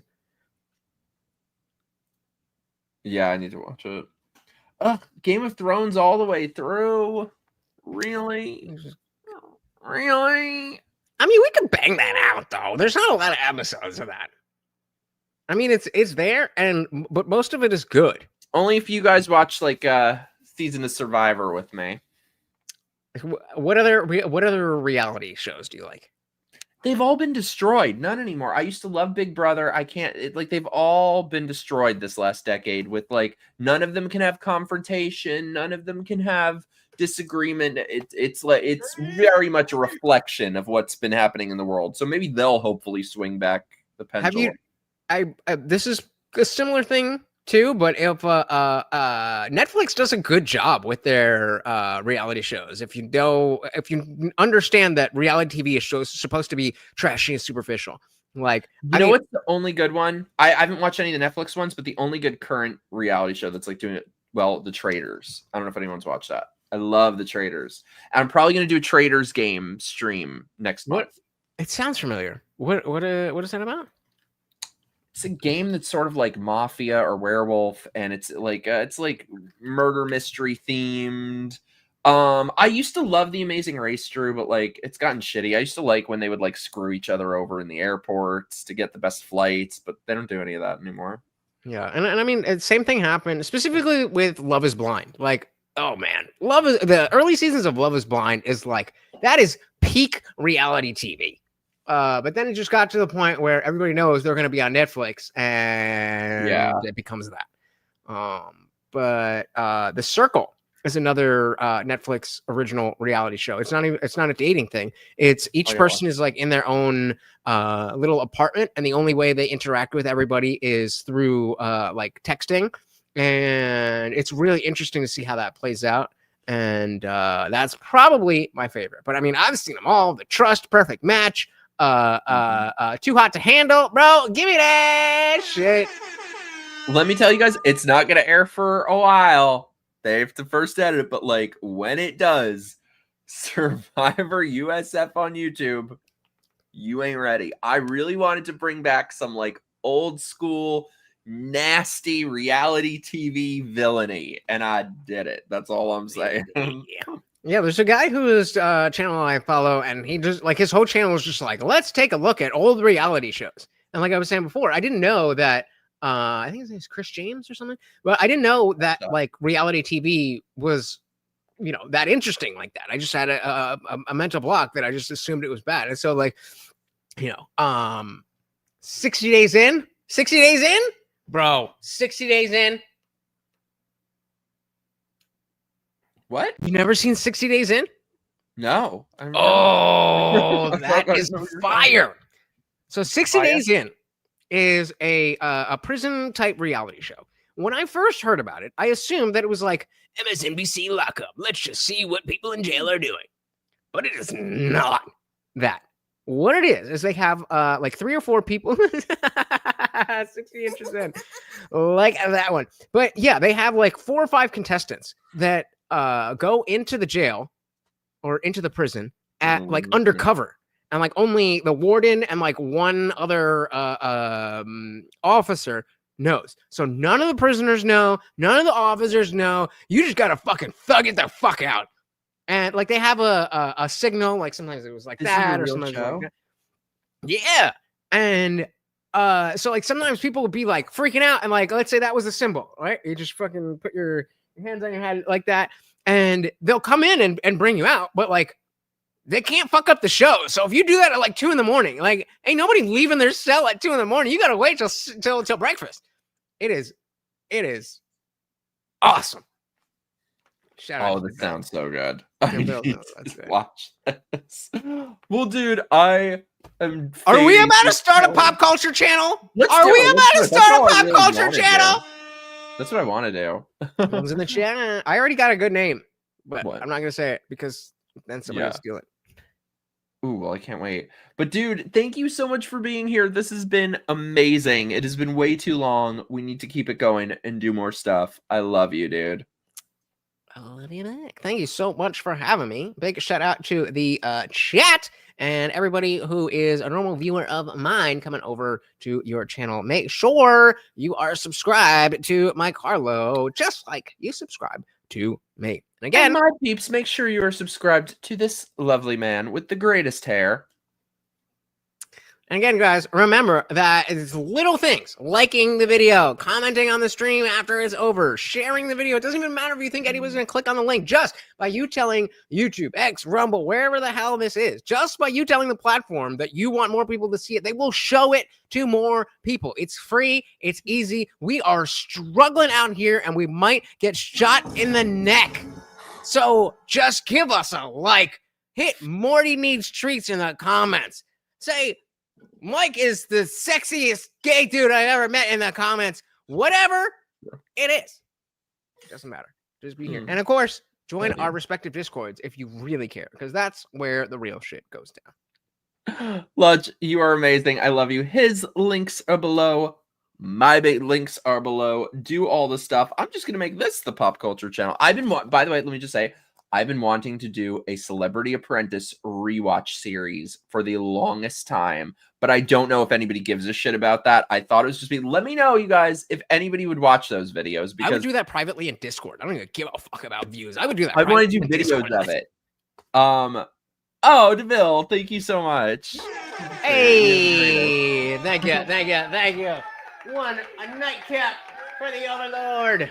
Thank you so very, very much, guys. You guys have been awesome. I am so honored to be here and talk with you guys. And I am live every Monday, Wednesday, Friday, 8 p.m. Eastern. So I hope to see you guys over in the chat.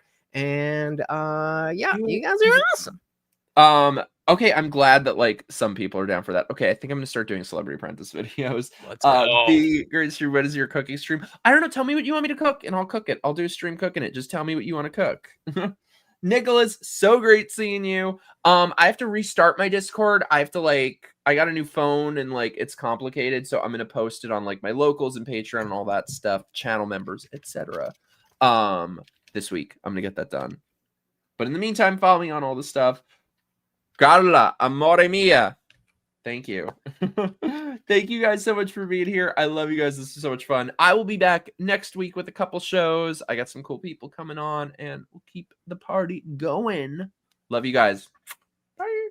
Peace.